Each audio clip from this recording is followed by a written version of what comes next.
Let's do a cheers to the Sobeys and Safe Liquid Beer of the Week podcast. We ride again. I love you guys. Careful, that cake's hot.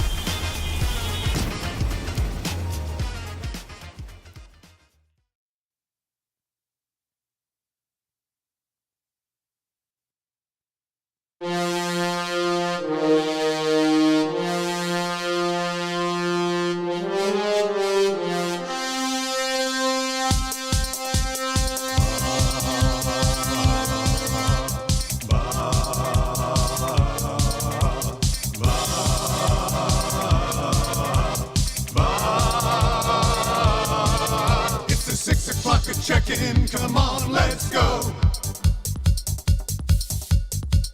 It's the AM Nasty Big Hello. Hello! It's not static, AM radio. It's the Cool Ben Red Hot Nielsen Show. Let's go.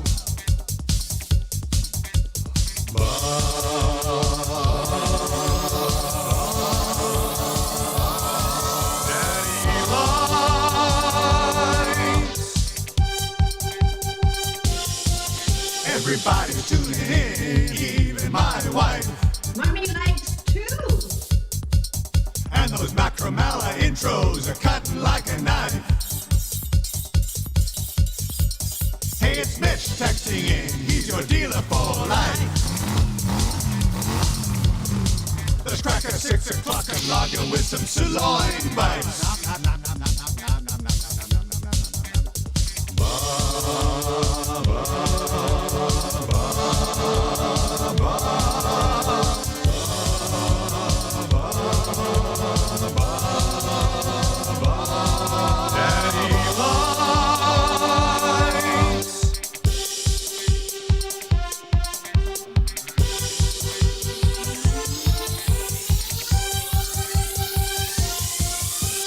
Good morning. What's going on? AM Nasty. Thank you very much for being here. Edmonton Sports Sock.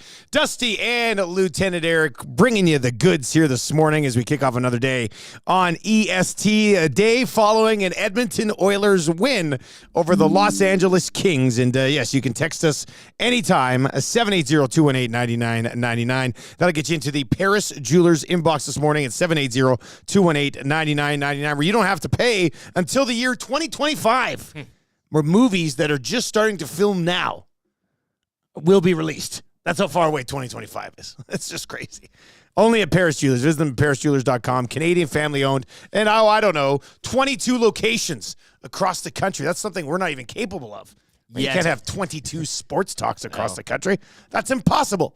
But you've got the Paris Jewelers inbox at 780-218-9999. It's already rolling today. When I get to a quick conch this morning, Jack Cookson from Pro-Am made me aware that it is indeed Matt Stairs' birthday today.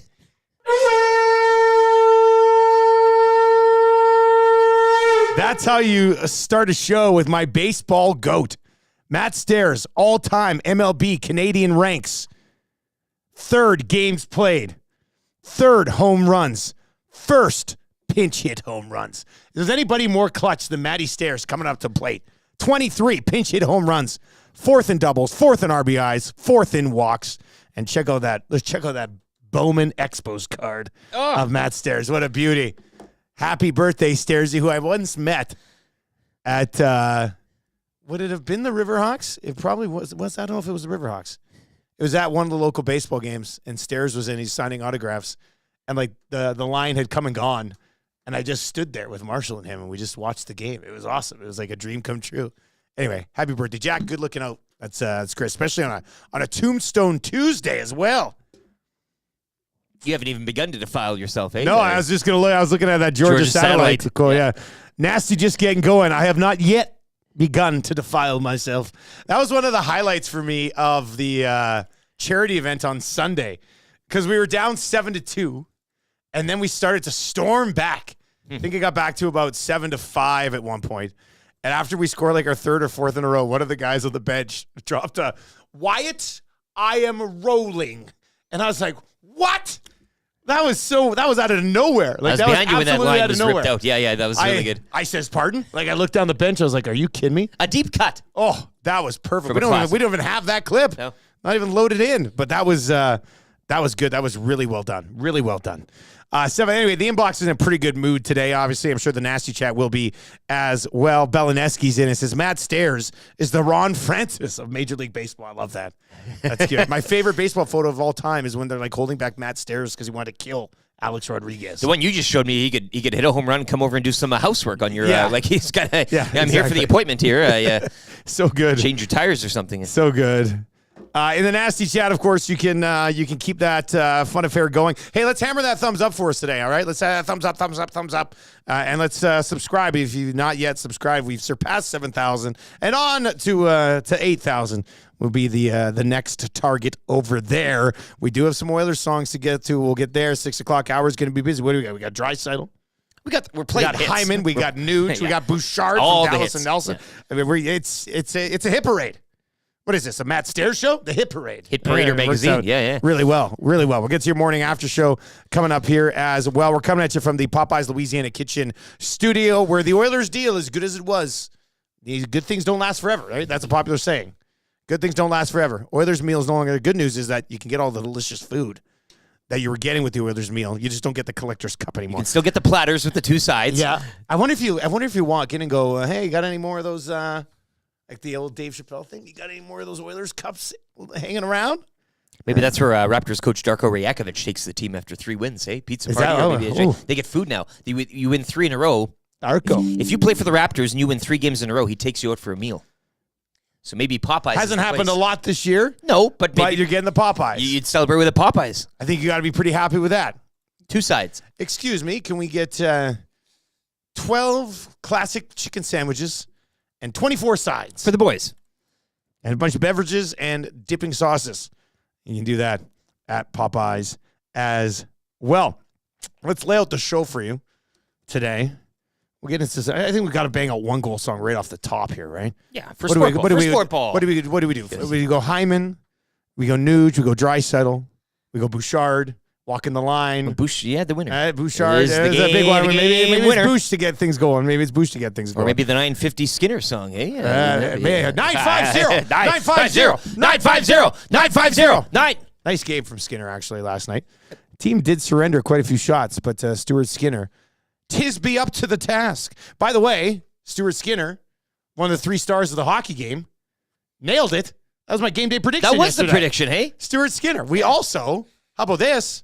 Conch for anybody who's riding on the EST parlay at plus 550. Draisaitl goal, Hyman point, McDavid 2 points, Oilers win. Boom, boom, boom, boom. Plus 550 only at Coolbet. So You all also in all, had nice day. McLeod leading the team in hits as well. I mean, you.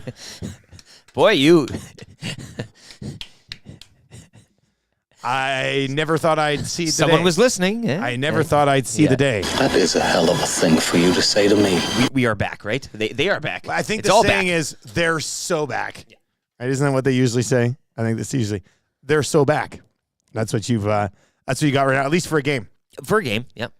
Belineski says, and the McDavid go. Oh wait, never mind. Yeah, whatever. Whatever. He's joking Look, about it now. So I it's wanted to good. continue. Just assists from here on out to the cup. He You know, only like- passes. He only passes. That's it.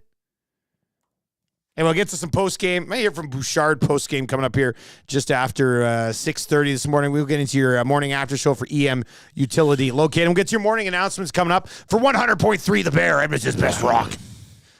Jamie McLennan. What a weird week. Drager's usually on Monday. Button's usually on Tuesday. Noodles is usually on Thursday.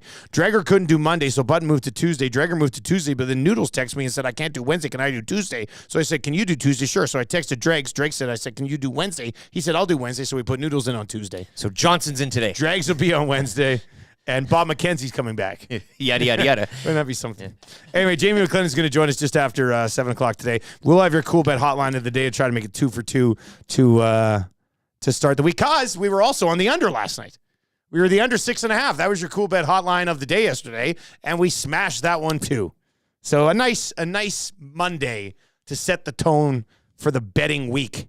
And obviously more with the Lock Shop at 11 o'clock today with myself and Huss. Today on the Hangout at 9 o'clock, it'll be Maddie.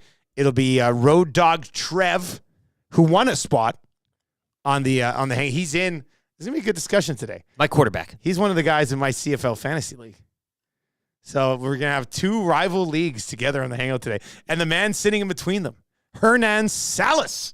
So looking forward to having Hernan in the building, man. Anytime Hernan comes by, you're just like, why don't you stay with us? Live with us now, Hernan. This is almost like a 2-hour tampering period with him in there and the two rival leagues on either side flanking him. Kind of is. I don't know. You and I are going to be rotating in the other chair just for the CFL fantasy discussion. I know Trev also mentioned something about the wave at last night's game, to which I'm sure he'll dig into during the Hangout. I says pardon coming up at 7:45 today. It's funny you get to that. Weekly confessions at 7:30 for Spectrum Rental. I says pardon for Lawyer Central. Kind of easy trivia. 3 questions too many. Joaquin Gage is going to pop by. We'll be talking Oilers and Kings with Gager. But you know what else we'll be talking with Gager? Race week. Bahrain. Race week. Here we go. Man, I don't know if maybe it's just me, but short off season it seemed. All of a sudden, here we are. Race week again. Formula It's like One. the NFL season. Week 5 already? I got to get... Yada, yada, yada. You're in the wild card weekend. And we got a big fantasy F1 fantasy discussion coming up probably on 2 guys today. There's always some tension there between Cassian and Joaquin Gage, so we'll get into that. As for the entire day here on Edmonton Sports Talk, Nielsen show up until 9 o'clock. Hang up from 9 to 11. Lock Shop at 11. 2 guys in the goalie today from 12 until 1. If you are watching on YouTube, hammer the thumbs up. Give us a sub. You can also listen now on iHeartRadio. We've launched onto iHeart. Officially, I guess it kind of sort of fired up on Friday, but officially sort of got rolling yesterday, so you can listen to us now on iHeart. Just download the free iHeartRadio app. Super clear. It's beautiful. Awesome. Also on TuneIn still. We know a lot of you have already sort of migrated over to TuneIn. Now you can do the same thing on iHeart. You can kind of pick and choose which one you think just kind of fits your style a little bit more. They're very similar platforms. Yep. Trainer Mark, iHeartRadio changed kicks, but I can now shovel the driveway without it cutting in and out. It's like you went from AM to finally being on FM. So this is his this is how he's painting the picture here. Whoa. Go ahead. Wow. So exciting. Walk before you run here, but yeah. All right. I said, well, let's bang out your morning announcements right now. Let's get into your morning announcements for 100.3 The Bear, Edmonton's best rock, where they have the secret sound. Can we borrow that roar that they use? We should play that. I got a pretty good bear roar. Do it. You grew up in the Kootenays. I did. Yeah. I once had a bear jump across the hood of our truck. Unbelievable. Almost pissed my pants. I was very little. The great outdoors. All right, here we go. You say 100.3 The Bear, then I'll growl. Okay. 100.3 The Bear. You look like it, too. What do you think? I love it. It's my first time Lock ever. it in, clip it. Eric, I have an early confession. I lied to you. I've never done a bear growl in my entire life. That's my very first one. I thought you were going to lay waste to the whole bear story completely, but I'm glad that you did. Yeah, no, that was it. You did have a bear climb on the... we were driving. It's very, real. very remarkable. We were driving along like sort of a side hill, and the bear came running down from the left side hill, like took 2 strides across our hood, and then just kept running on the other side of the side hill. At least that's how I remember the story. Maybe there was no bear at all. Well, that's how I remember I literally confess myself, as you may or may not know, I've never seen a bear out in the wild. Not even like you guys have been to the mountains a couple times, haven't you? I'm really trying not to swear here, but it really sucks. Yeah. Like I just not even a little. Everybody say people have seen multiple ones, and they're another bear. Like all I want to do is see it running across the highway. Doesn't need to be much. I don't need to stop. I don't need to do a TikTok. I'll take this right now. Yeah. I'm working on it. I feel like that one was better than the other one. It was nice. Anyway, morning announcements brought to you by 100.3 The Bear. Check it out. You can McCord. I'm joining them every single morning. And our main gal, Jess Jackson, every afternoon, 100.3 The Bear. She's a huge EST supporter. So we do love Jess. That's for sure. All right, quickly last night around the world of actually, did you see this? Craig Button dropped his 2026 Olympic roster. Connor McDavid's on it. Yes, Stuart and Skinner's on it. Zachary. Evan Bouchard is one of the 8 defensemen. And Zach Hyman is on the top wing. Zachary Martin. On the left side with Connor McDavid. So, and Sam Reinhart. What a line. Sam Reinhart's having a great season. Sam Reinhart, Connor McDavid, and Zach Hyman. Is that your number 1 line in the Olympics? Part of me's like, I feel like we could do better, but at the same time, I love it. Look out, Italy. Scotty Barnes triple-double last night. Yes. Raptors go on the road. Yes, 3 Pick in a up the row. dub Pizza against the party, Pacers. pizza party, Popeye's party. Get these Look guys at some Popeyes. Tyrese who? Get these guys some Popeyes. Toronto Blue Jays. Spring training victory. Chalk it up. That was a nice one. And Manoa's looking great too, eh? he's looking slender. He's looking. Yeah. Who's he think he is? Wembanyama? Holy smokes. And now, this is a weird one, too. 6 straight overtimes for the Boston Bruins. All right? They're getting some points, but not getting all the easy money points. now if you want to. Yeah. That's pretty wild. So a little bit of a lighter night. Just 4 games in the NHL last night, 4 games in the NBA last night. Most of our focus here this morning is going to be on the Edmonton Oilers, which we'll get to right away. You guys will have a fun lock shop, though, today. I mean, as you mentioned, NBA, NHL last night, Little Light, 4 games in each. You're back tonight. You know what we like you to say are back today? tonight. You know what the saying is?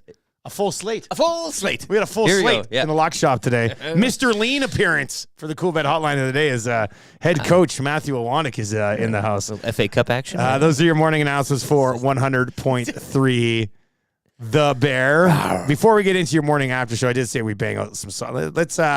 Let's see here. Where do we go? Bouchard. Let's go Bouchard walking the line from Dallas and Nelson. Why not?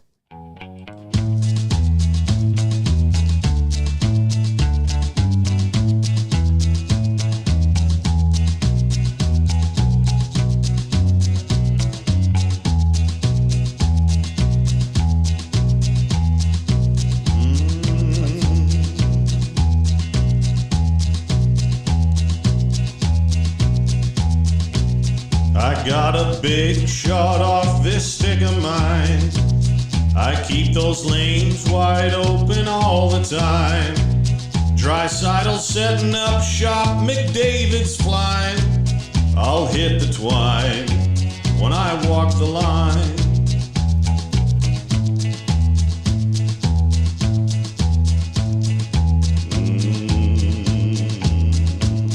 How rude. As sure as new G is slick and Kane is tough. We're going all the way this year, enough is enough. And we can play 'em straight or we can play 'em rough. I'm feeling fine when I walk the line.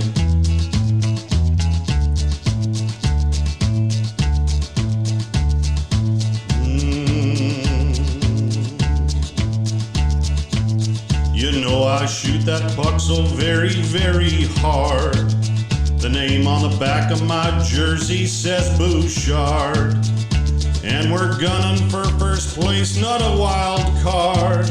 I'll hit the twine when I walk the line.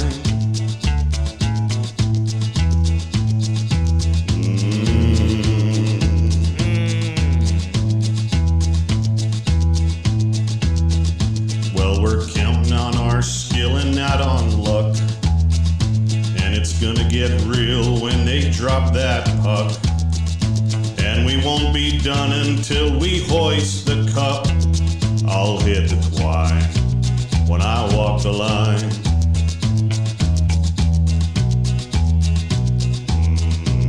Oh, Dallas from Nelson for Sport Ball. All of our goal songs today coming up will be brought to you by Sport Ball. Do you want your kids to be happy? Put them in Sport Ball. It's just that simple. Let's just rip that Band-Aid off. www.sportball.ca. They've got info up right now on all of their summer camps. We're already looking to summer. Right? It's late February. Sport Ball's already planning ahead to summer. How efficient is this company? Love it. Unbelievable. Sportball.ca. Check out all the sporting programs they offer, but they are filling. Hey, look, if there's one thing that parents want to do right now, it's figuring out how to get their kids off their hands come summertime. And one of the ways to do it is with Sport Ball. Check them out, www.sportball.ca. Shall we dive in to a morning after show, Lieutenant Eric? Why not, eh? Let's do it. All right, here we go. Let's get into this bad boy right now. Let's do it.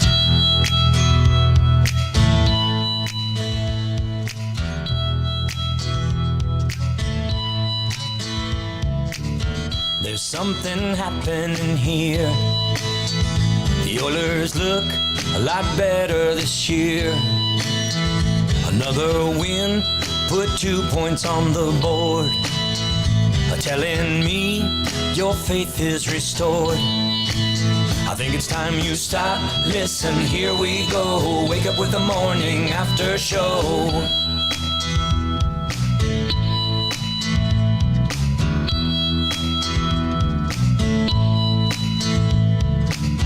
This year's team's looking strong. Connor and Leon, they can't do no wrong. 6 o'clockers are losing their minds.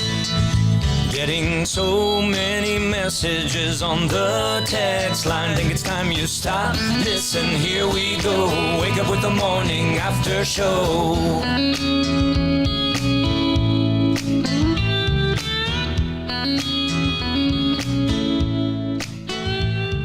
All right, let's get into it. It is the morning after show for EM Utility Locating. Let them help you. www.emutilitylocating.com. Don't kill yourself. All right, by digging in and not knowing. Wow, that gets my attention. That's their new liner. Any liner for any business, really. I think if you start off with that in big caps letters with an exclamation point, I'm in. I don't know why I just take blurted my that money. out. Yeah. I mean, it's another way of saying stay safe. It works. EM Utility Locating.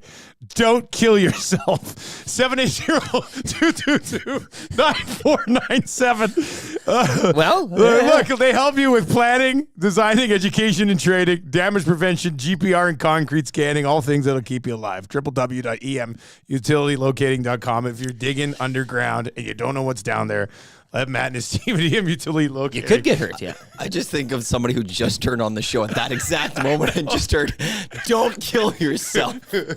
For EM Utility Locating, don't kill yourself. All right, let's get into it. Your EST big moment that happened. What are you going with last night, Rick? Yeah, well, EM Utility Locating, I think locating a few things regarding the Oilers game last night. I mentioned the hits by McLeod, the offense, Draisaitl engaged. But to your question, I think it's easily the wave. Oh, please. Please. I know they drew a penalty during the wave, but a 1-goal wave in a huge game like that, I'm saving it. It's Ice has part. And it was today. going on for 10 minutes? I'm not According to some reports. I mean, it didn't stop. This is perhaps one of the most longest sustained waves in since we kept record of the wave. No. It's the 5-on-3 It's the penalty kill. It's the penalty kill. Everybody said it. 100%. The coach said it. When the coach says it's the key of the game, that's the key of the game. It's a big moment. It's a huge moment. And they would go on, and from that moment, and I think, too, and we do have somebody in the building with us right now who was in the building last night. It just seemed to me from watching on the television, that kill gave that crowd a little bit of necessary pop as well, not just the team on the ice. Matty, did you sense that at the game last night? That led into the wave. It seems like the wave doesn't happen if they don't do that kill, We can't right? even argue this. I mean, oh, my God. Yeah, like the building was. It didn't start off great for the Oilers. They didn't play well. They didn't play well at the beginning. There was a very little period at the start where crowd tried getting a chant going, but like you add into the snowfall that we had and the weather, and you go to a game and then you take it on the LA Kings, Monday. who got up to a 1-0 lead. And the Kings, whenever they get into a lead, they play that suffocating, boring ass hockey 1-3-1. that is just not exciting, and it just kept sucking everything out. And yeah, the penalty kill was major. The 5-on-3. I will also say that late goal in the first period was very important for the Oilers, because the Kings were at a point where they're going to the locker room after 20 going, we've killed this building. We've got this lead. We're playing good. But instead, one little mistake, McDavid doesn't shoot when everyone thinks he's going to shoot, gets it to Hyman, goal, 18 seconds left or whatever it is. It's a tied hockey game. Brand new, 40 minutes remaining. But yeah, when it came to just everything, that penalty kill was pretty major. And that was a big one. Skinner made some incredible saves in that one. There's a couple moments where the Kings had some really good chances on that PK, but Skinner stood tall, and you just has to be. That's a team that just has to be within a goal, tied, up by one going into a third, and they're going to put it away generally. The Edmonton Oilers, the penalty kill, they were a better team after it. I mean, it was clearly the EST big moment that happened last night. Super stat of the night. What are you going to go with, buddy? Again, a variety of ways that can kind of go with this one. And just as we're on the theme and the topic, LA's vaunted penalty kill tops in the league. Oilers 1 for 3 with the man advantage. Kings 0 for 2 with the man advantage last night. So use that however you were. Super stat, though, just looking again individually, dash threes for Gavrikov and Doughty. Pair of goals and 5 points for the top Oilers line. I mean, that's illustrative of the story there. And then, of course, we did do the chant earlier, a 950, a 950, 950, 950, 9. So those three things, I guess, all combined. I'm going to go to a 1 in the assist column for Connor Brown. I saw the tweet last night that said Connor Brown now has a point in 4 consecutive months, which was like the funniest tweet of the night. I think it was Courtney. Where's Courtney working now? Courtney Thoreau? Is he a Chet? Oh yeah. Okay. Yeah. Yeah, anyway, I think that was it. I think it was Courtney last night. Connor Brown now has a point in 4 consecutive months. Connor Brown has now had at least 1 point in each of the last 4 months. Yeah, in each of the last 4 months. Oh, man, that was too good. So, yeah, my Super 7 night will be Connor Brown extending his month point streak to 4. That was just a good tweet last night. The 3 stars of the game last night: Bouchard, Draisaitl, and Stewie Skins, or as they say in the building, Stu. Who's your 4th star of the game last night? Connor McDavid, 2 assists, and the goalless streak continues, which I'm here for. I love the joking, prior to the game in the scrum. Look, 2 assists, you get a win. The whole goalless thing is actually kind of tongue-in-cheek funny right now, as it is. It is hilarious. Like and you do think that he can choose to end this whenever he wants. He's just doing this for fun and games. Like that's the type of player he is, right? You want him to go up and play a physical game, a full Iserman, he'll go do it. You want him to score this many goals, he'll go do it. You want him to rifle off. I mean, lost in this goalless drought is this assist parade that he's been on here, and the point streak continues. So home point streak. So yeah, I'll give it to Connor McDavid, the captain again. Yeah, goalless, but had a great look there when he shipped it off to Hyman for that 1-all goal. But another 2 helpers to assist in his points chase. Connor McDavid reminds me of the Cranbrook swimming pool when I was a child. Because you'd go in, you'd swim, you'd finish swimming, you'd get changed, you'd come out, and you know what was sitting there waiting in the lobby? An Apple machine. This Apple machine was amazing. You put in like whatever it was back in the day, like 50 cents, and they just give you an apple. Fresh, maybe fresh. I mean, right off the tree. They probably reloaded that thing every day. I would think they need to have a ton of apples, but it was a straight up Apple machine. Does anybody else remember Apple? I've never seen like the Apple vending machine anywhere else outside of that Cranbrook swimming pool as a child. Did you have one? Have you ever seen the Apple? I've never seen any fruit lodged in a vending machine. It was a legit before. Apple machine. It's a risky game. And now Connor McDavid has become an Apple machine. So that's why he reminds me of the swimming pool as a child. I just like the fact that he won't score just because everybody's talking about it. And then the one night that nobody, and then he, surprise, here's 5 goals. The all-time GOAT move would be to come back and win the Art Ross with only assists. He's toying with us. He's toying. That's what he's trying to do. That's what he's trying to do. Yes. Yeah, that's what he's trying to do. 38th star of the game. I know they play a ton, but they were a combined -6. Doughty and Gavrikov, -3. The Oilers loaded up the line. Yep.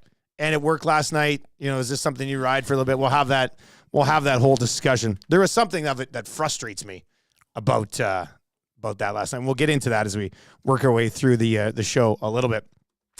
What about your steady Eddie of the evening for EM Utility Locating? Visit them at emutilitylocating.com. Kind of a guy that sort of flies on the radar, but a pretty steady performance last night. We don't have to go with Zach Hyman because we always go with Zach Hyman. But you can. I mean, if you wanted to. You know what? Let's do this. I will do it. Call them out yesterday for not being very physical. Let's go Ryan McLeod, your steady Eddie of the evening. Didn't really generate... Well, no. He was your bash brother. He did generate a few chances last night. So let's go Ryan McLeod. 3 shots, 4 hits. 4 hits. 4 hits. I'm not even sure he's hit that number in a game before. So in a game, coming off that game against Calgary, get the Los Angeles Kings rolling into town. Ryan McLeod steps up, finishes a few checks, and that'll be enough to get him the steady Eddie of the evening for EM Utility Locating. Don't kill yourself. We are going to hear from Bouchard on the other side of a sports update here for Green Plan. We will get to a couple more goal songs here in the 6 o'clock hour. If you need a conch this morning, you can hit us up at 780-218-9999. This text was in. It says, Lieutenant Eric, my wife is going out of her mind. What is sitting on top of the hot takes mitt? I did reply with the text, but for everybody else, a small little conch whistle that was gifted to us from a group of listeners a few weeks back. So, this one's for you. I love it. I love this thing. This is one of the best things I've ever received. Best gift of the calendar year. Well, it's only February. But That's the still, point. I mean, that's real Hopefully nice. So that's far, real right? nice. Yeah. All right, we got more goal songs coming up here in the second half of the 6 o'clock hour. If you need a conch, 780-218-9999. 780-218-9999. Jimbo is in. Jimbo, you should text this in. That's a good one. Jimbo, 4 hits. Who is he? ABBA? That's pretty funny, actually. I like, that's a good real one. good. Sports update for Green Plan with LT.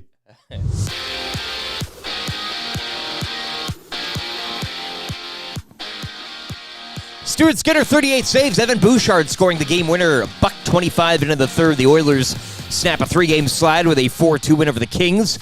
Bouchard with a goal and a helper, as well as Draisaitl and Nuge, while Connor McDavid added another pair of assists, stretching his home point streak. 5-game homestand will wrap up tomorrow against the Blues. 12 games around the NHL later tonight. Action from last night. Kraken over the Bruins 4-3 in a shootout.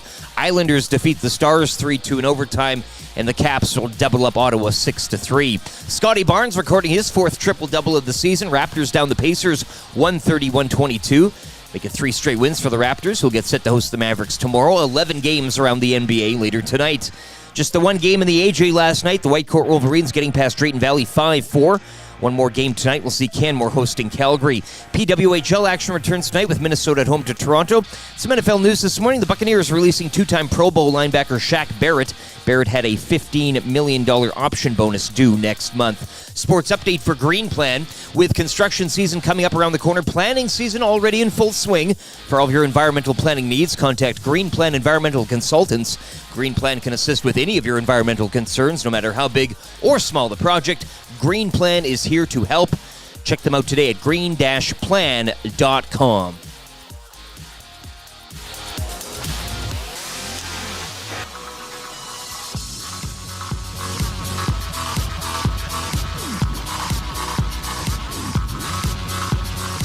Can't grow a mustache 'cause he's too young, but he's playing like a superstar. Oilers took him at number 93 on, and he's been great so far.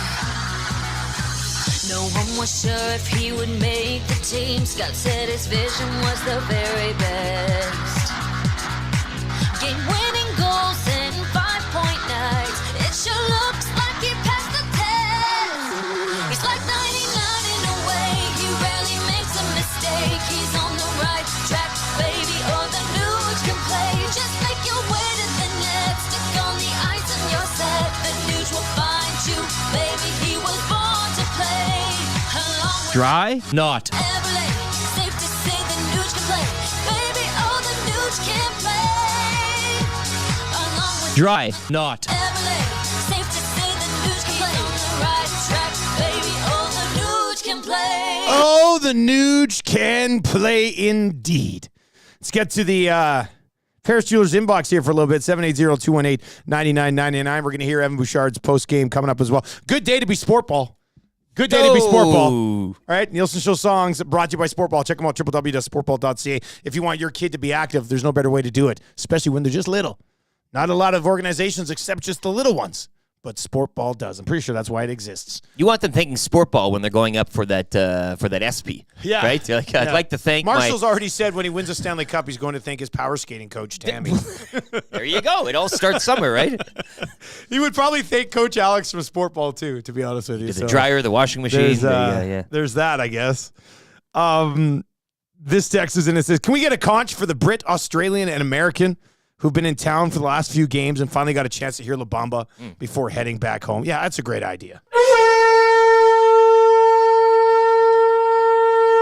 There's something about that. It's like when you go on the, well, I guess for these people, they are technically going on the road to watch the Oilers at home. If you were to come for the whole homestand, you're like, oh, we'll get a couple wins. You'll be able to cheer as a fan. Yeah. And then you didn't. Especially the Saturday night one was kind of, you're thinking, if anything, you're going to get that. But yeah, so that would have sucked the big one. So congratulations to, and we've met a few of them. Yep. Who've been kicking around town. So congratulations to them for getting the dub. Yeah, the people from Salt Lake would have missed the wins. Oh, what? They left left on a little Sunday. earlier, yeah. They missed the snow, though, at least. No! Brandon and his wife from Illinois, that was their last game yesterday. Okay. So they finally got La Bamba as well, so. Nice to get it a little bit, right? Yeah.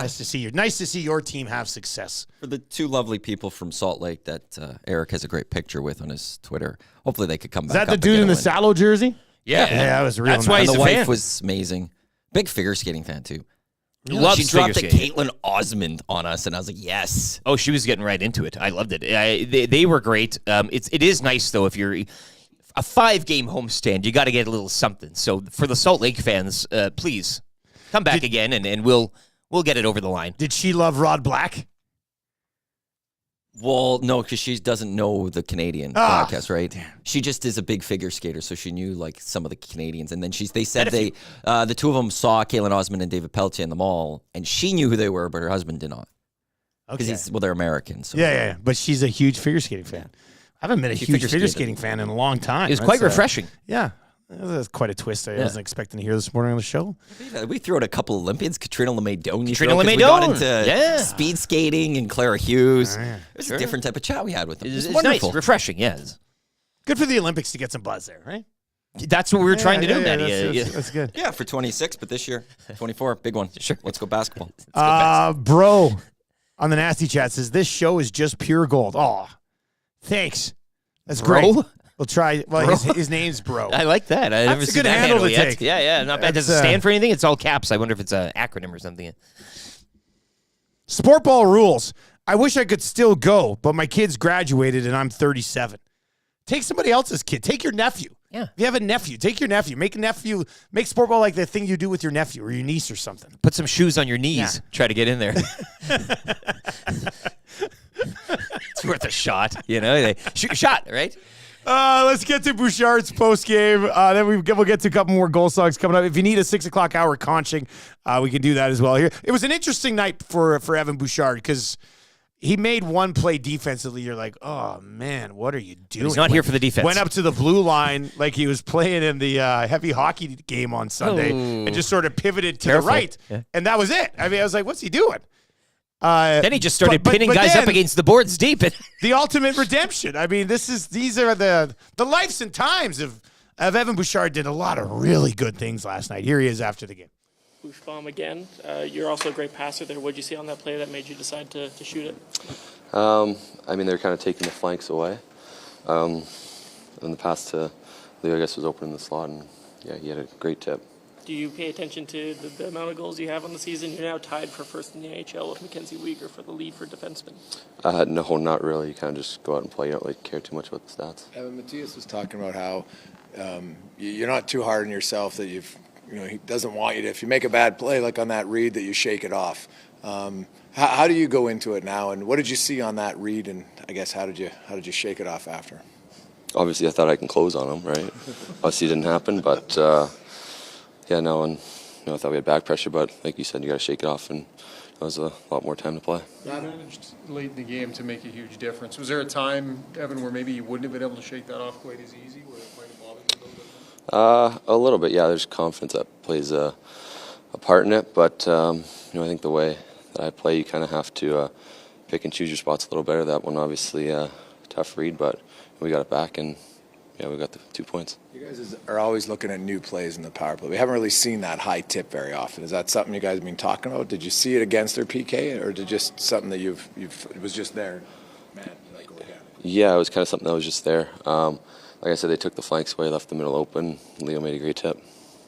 So this whole season's kind of predicated on getting you guys ready for the playoffs, and it was a little wonky for the last 4 or 5 games, but this was a playoff game, and you guys were, answered the bell and kind of delivered the kind of hockey you want to play later on. Is that kind of uplifting? Yeah, I think we got to have a little better start to us, but against those guys, you got to be patient, and they're a team that we've seen a a lot of the past few seasons.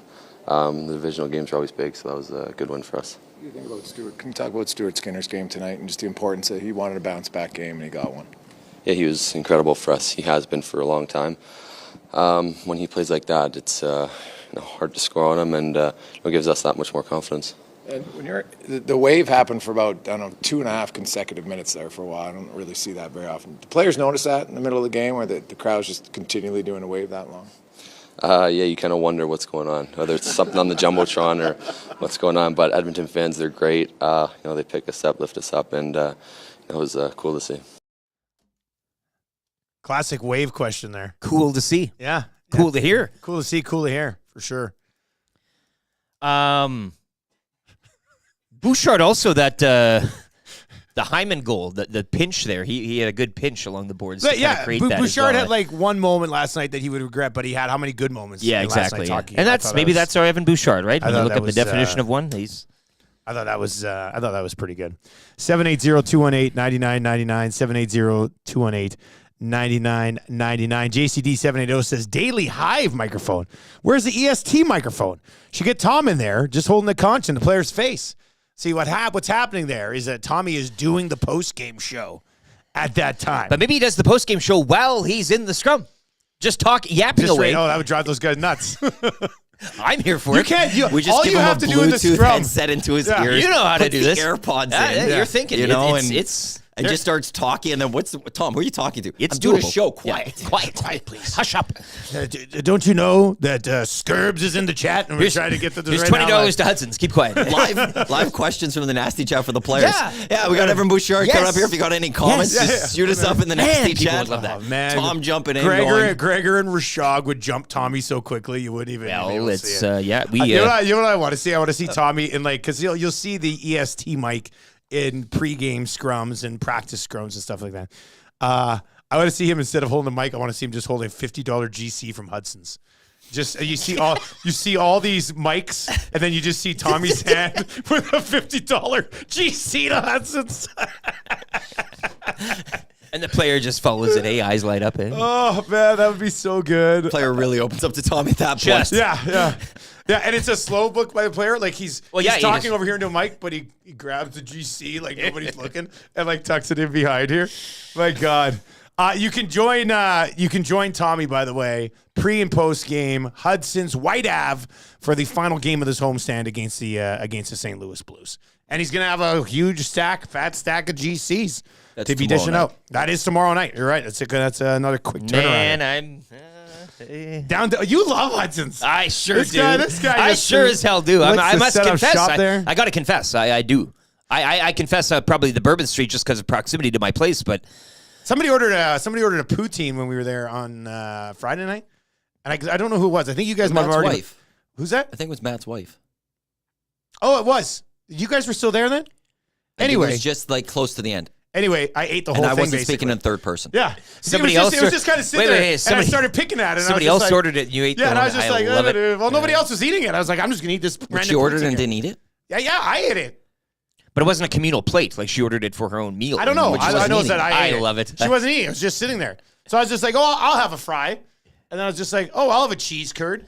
Oh, I'll take a scoop of gravy with my fist. It was a good time. Anyway, join Tommy. And myself. I do like Tommy with the GCs in the scrum. And the player just kind of, I mean, technically, I think you can give up whatever you can hold up whatever you want in the scrum. Well, look, you want Maybe answers. his mic is attached to the back of it. We could just add the gift card to the mic flash, and it's just part of it. Yeah, and if the player happens to just take it, well, who's Tommy to say no? Tommy's mic flash has 3 sides. So one side we have Edmonton Sports Talk.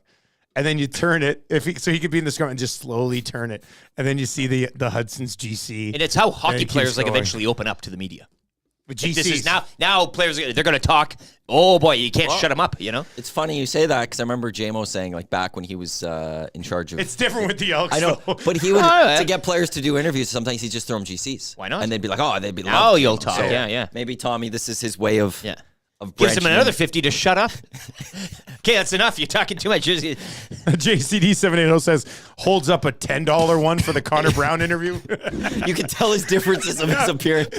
Tommy, the 10, 20s, and the 50s. Tommy bases his thoughts of the player's game that night by You see him initially hold up a 50, and then Connor Brown starts talking, and he pulls it down. The 10 comes back up into sight. That would be, man, that would be. Take me there. That would be pretty good. My goodness. All right. 780-218-9999. 780-218-9999. You know who loves scoring goals? Zach Hyman loves scoring goals, doesn't he?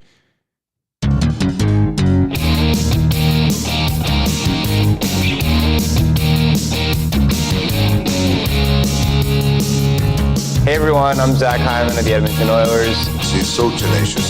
Hope you guys enjoy it. Revving up his engine, listen to the crowd just roar. No reason for tension, Zach is gonna shoot and score. Hyman's in the scoring zone. Right into the scoring zone. Signed for 7 years, now he's playing by McDavid's side. He's got you jumping out of your seat cause of that look in his eyes. Hyman's in the scoring zone. He'll take you right into that scoring zone. You know he's gonna score a few. Playing with Connor, it's a top line overload. You'll finally see what he can do. So raise your hands up as high as they can go.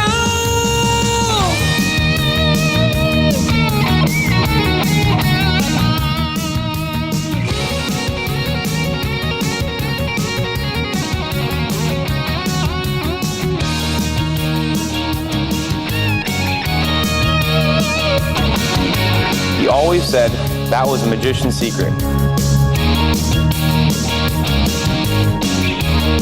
His energy is contagious.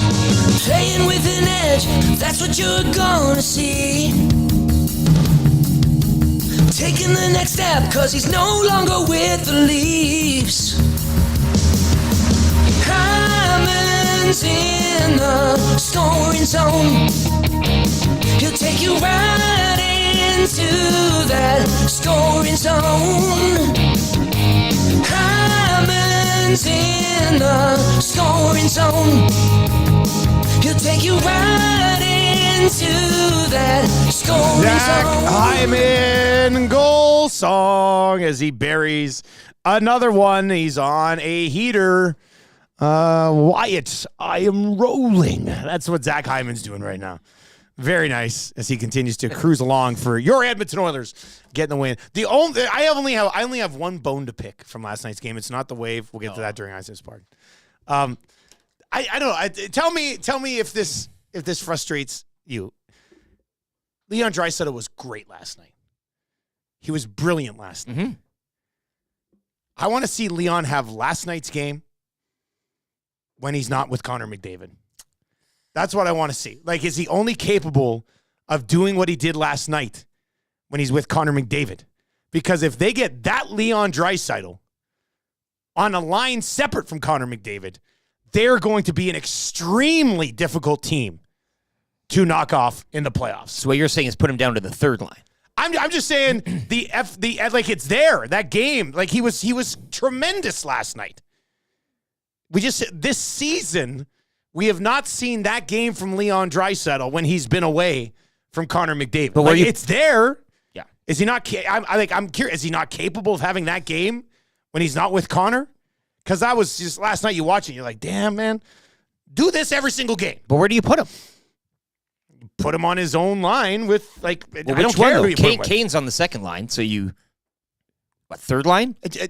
I put him wherever. It's Leon Draisaitl. He should be able to do what he does, regardless of who he's playing with. Like he's one of the best players in the National Hockey League. He played like it last night. I get frustrated that game hasn't shown up a lot when it's not with Connor McDavid this season. We've seen it in other seasons, but this season, just that 5-on-5 dominant style of game that Leon brought last night hasn't been there if he hasn't been with Connor McDavid. So the company you keep, hey? Well, he clearly has it. Like, was he just saving it to because it was with Connor, or was he up because it's the Kings? Maybe that's the case. He hates the Kings. He We've hates heard the that. Kings. He Maybe needed a bounce back. Maybe he was just up because it's the Kings. I know they would be an extremely difficult team to knock off if you've got Connor McDavid doing what he's regularly doing on one line and Leon Draisaitl playing the way he did last night on another line. That's when this team really clicks. Like, that's when they take that next step.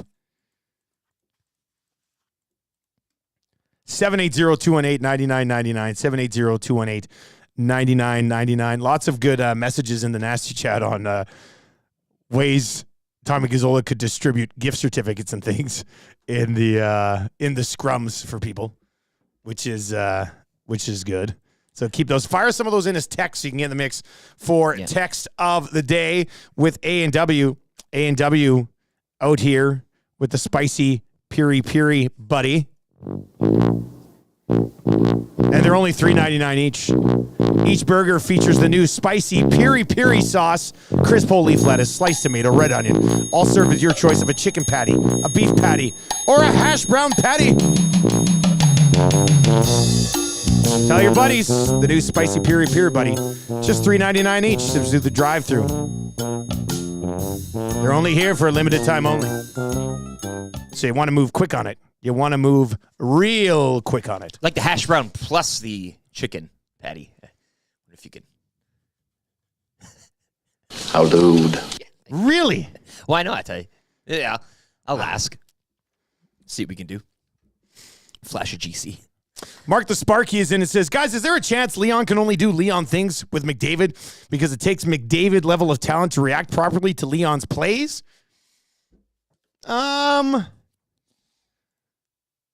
No, because I don't want to sit here and be like, oh, Leon needs Connor to be at his best. Everybody will be better alongside Connor McDavid. Most people will be better alongside Connor McDavid. But Leon Draisaitl has the entire package. Like, we've seen it before. It's just this season, I feel like when he hasn't been on Connor's line, I'm not sure. It doesn't look like he's going as hard when he's on the other line. Maybe it's because on the other line, he's putting so much of it on himself and he's thinking a little bit more and he's trying to do more things and it's leading to some turnovers. Maybe when he's on Connor's line, it's just like, he knows Connor can look after a lot of that stuff, so he just goes. Nobody's pouting. Nobody's pouting on that one, eh? Dry on the wing of a center other than Connor. Would Dry on Nugent's wing interest anyone? I have no idea. From Radley. It's an excellent question. I have no idea. I'm not even sure I can give you an answer on that bad boy. What if Leon? What if he was does on it interest you, McLeod? though? Does it interest you? Yeah. Go ahead. What if he's kind of just saving himself for the playoffs? Also brilliant move. Somebody's waiting for Leon to be activated. What if, when he's gone, to your point, with Connor, there's just some things he doesn't have to worry about, so he can focus on the scoring a lot. But when he's running his own line, he's kind of just like holding himself up, getting ready for playoff time. Load management, if you will. Mid-game, mid-season, throughout. And then, so it's leaving you wanting more because you know he could do more. But he's got that coming once April gets going. I mean, maybe you hope. It's just if you're from out of town on a Saturday night against the Flames, you would have loved to see that. Yeah. Yeah. But if you're an Oilers fan overall, would you not just want him to be there? Overall that's when success. It matters. Overall that's when success, it matters. yes. It's a Speck and I were watching the game yesterday. We're talking about just the Kings. How's Speck doing? Great. But we're just talking about how the Kings, they're just boring hockey. And they've been, and we're talking about their cup runs and how they won those cups. No one enjoyed those cup runs except LA Kings fans. But even it doesn't matter because to those you got the banner, yeah. They won.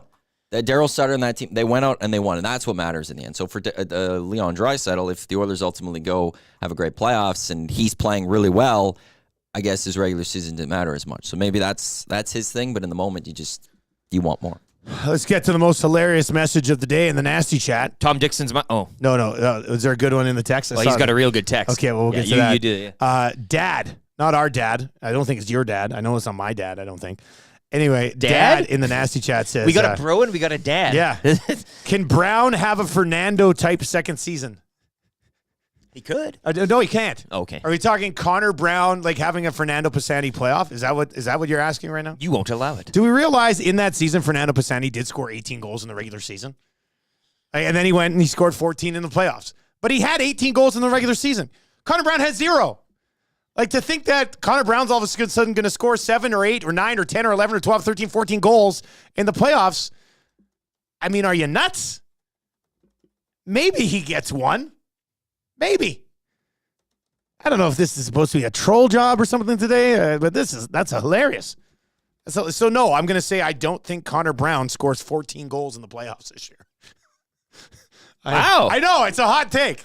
I'm always glass half empty guy. Yeah. Did you guys hear Nielsen this morning on Edmonton Sports Talk? He doesn't even think Connor Brown can score 14 goals in the playoffs. Hates the wave. My goodness. Hey, Ice's party coming up.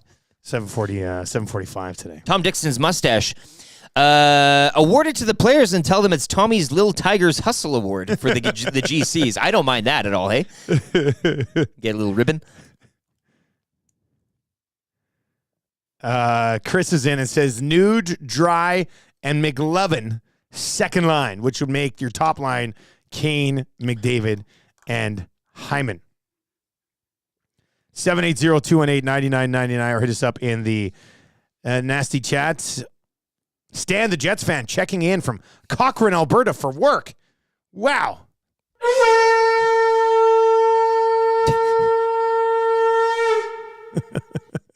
That was it? That was the text? That's it. Okay. I just cost him. I mean, he's I thought there's more to come he's after in that. Cochrane for Okay, work. I don't fair know enough. what takes you to Cochrane for work. We see ya. But hey, thanks for still checking in. Thanks for checking in. Guys, after seeing Patrick Kane return to form, what an addition he would be at his contract cap number. Once again, don't want to be buzzkill guy. Not sure he's on the radar this time around. But you never know. Yeah, that's not how you spell Luke Kunin. That's not how you spell Luke Kunin. Hey, check it out, www.edmontonsportstalk.com. By the way, shout out to the guy who's listening on iHeart this morning and says it's just he's out shoveling, and it's basically like he's listening to FM. So that's real nice. If you've not yet downloaded the free iHeart app, it's another way for you to consume the show. Just on your device, whatever device you're on, boom, iHeart, boom, click, listen, Edmonton Sports Talk, and you can join us every single day. If you go to edmontonsportstalk.com right now, if you're not a Nasty Club member yet, how about the Nasty Club members? Maddie's just hammered a bunch more songs into the Nasty Club. So if you are a Nasty Club member, if you hop in and check out the bonus content now, we got home run songs in there. We got a bunch of stuff in there now. It's very nice. Oh, ball season around the corner too. Yeah. Very stacked. Yeah, it's really blooming, that whole area of the website. New post show pretty much every single day as well inside the Nasty Club. You can also hop on there and click on Shop EST, and that'll take you to what we've got left for stock from our original order with Hive Product Marketing, the official merch partner of Edmonton Sports Talk. Promotional products that bring the buzz. Check them out, the hiveproductmarketing.com. That's where we got these lids from. And by all accounts, Maddie was telling me the curved ones are selling very quickly. They're done. We're done. We're sold out. VR Montenegro's wife, Ginger, wanted one, but Wait a second. I think was it I'm as a out. surprise for VR Montenegro? I hope you didn't just spoil it. No, he always wears one. okay. He emailed me saying she wanted one, and she's bugging him to get one. He went, my wife, Ginger, who also offered Dentine Ice Fire gum to us while we were coaching. She's on Sunday. great. She was great, awesome. But what happened is Norman and Combine's wife on Friday night was like, I want a curved. And I was like, well, I got one left. She's like, you got to save it for me then. So, like, she's purchased it. Okay. So Montenegro, because on the website it says Are sold you out starting curved. a bidding war? So is there a bidding war for the final hat? No, so now it's I'll like sell this one for $500 cash. I've got to now go and I got to see if I'm going to purchase more curved hats and stock up on that one, or if I go and unveil a new hat. Whoa. You're just dropping this What are you here right talking about? off the cuff. Well, there was a different style hat me and Tube Socks were talking about back in fall that I'm wondering if I go about that one. You think this a time. trucker style hat? Trucker style hat, Trucker yeah. style, that makes sense. So the curved, all that with the mesh. We've got a nice little different logo for that one. Tube socks. So or do I just do a mix of both? But that's what I'm kind of working. I'll say this. Either way, it sounds great. You can find that at edmontonsportstalk.com. Shop EST. And we got a few items still on there, but the curved brim hats. Good to see curved brim still getting some love. God, I love to see that. You know, it's a little bit of a throwback there, the old curved brim style. But And you got the leather strap at the back too, or what? Maddie, don't order leather strap back hats. That's what I think when I Those think of the curved brim cap. I'm sorry, really? Yeah. Actually, I'm in the process of thinking about our next stuff.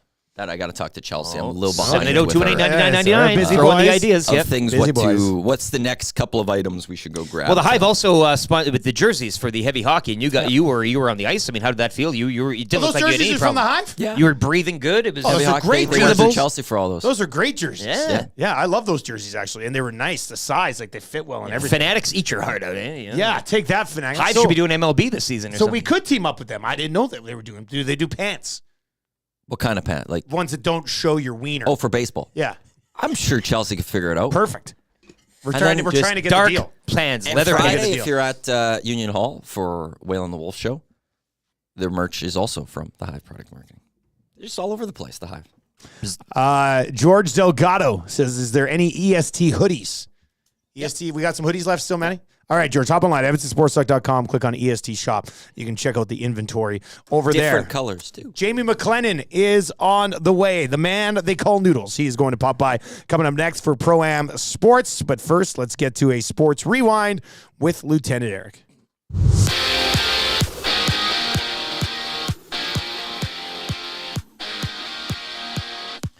Oilers snapping a 3-game slide with a 4-2 win over the Kings. Evan Bouchard with the game winner, 125 and third. Stuart Skinner, 38 saves in the win. The 5-game homestand will wrap up tomorrow against the Blues. 12 games around the NHL later tonight. 3 other games last night, so the Capitals double up Ottawa 6-3. Islanders over the Stars 3-2 in overtime. And the Kraken defeating the Bruins 4-3 in a shootout. Scotty Barnes had his 4th triple-double of the season, leading the Raps over the Pacers 130-122. They get 3 straight wins for the Raptors, who will get set to host the Mavericks tomorrow night. 11 games around the NBA later this evening.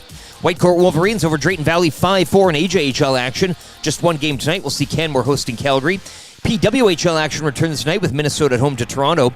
And the Tampa Bay Buccaneers are releasing 2-time Pro Bowl linebacker Shaq Barrett. Barrett had a $15 million option bonus due next month. Sports Rewind, brought to you by Universal Rewind, industrial electric motor sales and service, servicing many industries that we rely on daily, from agriculture and aggregates to food processing and industrial manufacturing. Choose expertise, experience, quality. Choose Universal Rewind.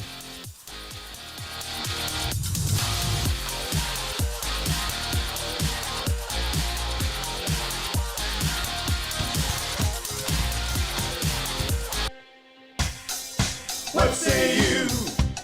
Hey, nasty crew. We got the Nielsen Trophy flu, and there's nothing we can do about it. What say you?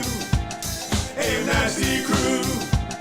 My wife thinks I got better things to do, but there's nothing I can do about it. We're tuning in, we're listening online. We catch up with the podcast when we fall behind. We're texting in the nasty chat, what's on our mind. 780-218-9999. No more interference from corporate interest. Just Dusty and Eric and all of the bad guys, like Brzezinski and Noodles, Gager and Gage. Maybe just Bubba to Kuban to make a little wager. We can't wait for the Monday Mandate. Sharky's always on time. Tommy's always late. Would you like a cup of tea? Forget about the old place. Hey, we were number 1 in the text race. We don't miss all the commercial breaks, but we sure miss Nickelback today. We wanna hear some hot takes and we wanna hear Renee. Why not hold the neck up when I wanna kiss away? Beat up the tire fire and remember that name. We love every goal song, but what about the Canes? Macramella, Rapapo, Drager, Engineer. It ain't Christmas season, but they sound like reindeer. Button and my cousin and the tales of the North. All about them here in person. Dusty, go forth. What say you? AM Nasty Crew. We got the Nielsen Trophy flu, and there's nothing we can do about it. And there's nothing we can do about it. And there's nothing we can do about it. Oh, it's rolling along here on a Tombstone Tuesday. What is up, AM Nasties? Thank you very much for being here. Tell your friends about Edmonton Sports Talk. You can consume us in any way you please outside of an ancient AM radio signal, okay? You can listen at EdmontonSportsTalk.com. You can listen on TuneIn. We are now on iHeartRadio as well. And, of course, watching here on YouTube on podcasts. You can download them all shortly after the shows as well. So, yeah, lots of ways to consume the show for sure. And if you have any questions that you want us to get into with Jamie McLennan or that you want us to discuss today, fire those over. Paris Jewelers inbox 780-218-9999. 780-218-9999. They've got, 22 locations across the country. That's a lot of jewels. That's a lot of jewels and rings and the bling and everything. Gems. Emeralds. Gems. Yeah, gems are real good. The balloon. Did you see the Sandler movie? Yeah, I did. Yeah. Yeah. I kind of forget. It didn't really stick in the memory too Uncut much. But Gems. it was pretty he's good. a gambling addict. It wasn't bad. Oh, he played a it good was character. quite the rush. Yeah. I don't want to spoil it, but let's just say he didn't go to EM Utility Locating, if you know what I mean. Because he died in it. And EM Utility Locating keeps you alive, as we described earlier. 780-218-9999. Our first guest of the day, Jamie McLennan, brought to you by Pro-Am Sports. Check them out, www.proamsports.ca. The deadline is this Saturday for the Kevin McLellan signing, 4-time Stanley Cup champion with the Edmonton Oilers. He will be in signing all of your items. You can hop online. That McLellan signing the deadline is this Saturday. Next Saturday is the deadline for Dylan Holloway, and then the following Wednesday, March 13th, is the deadline for the Ryan Nugent-Hopkins private signing over at Pro-Am. Jamie McLennan joins us here on a Tuesday morning. Noodles, good morning. How you doing, buddy? I'm good. You get a free hat if you drink a bunch of beer at Tootsie's. So I will take it. There it is. Oh, yeah. Back in your old stomping grounds, I see. Hey, Noodles? What? Yeah, I had to go listen to a little Chicken Fried before the game last night, so I'm fired up about that. In another life, I'll tell you a story how I spent $1,000 on one song at Tootsie's, but we've got big things to get into because I actually made it back to my hotel room and watched the full game, which was awesome. I thought Edmonton started slow, but then they got going and their big boys delivered, but the goalie was a difference for me. Okay, well, let's start there. We had a lot of talk lately about Stuart Skinner maybe looking a little bit fatigued at times. His best game in probably 3 weeks last night. They needed him last night, didn't they? They did, because you could tell there was I don't know, trying to phrase it, like a level of like not comfort where, LA gets up early. It was a puck-focused play where CC and Nurse kind of get lost in coverage. It was a great play passed by Byfield, but ultimately they stuck with the game plan because it wasn't a high-event game. And sometimes when you start chasing the game, the Oilers they tend to make it a high-event game. And I thought Skinner made some big saves at the right time, and obviously the penalty kill was the TSN.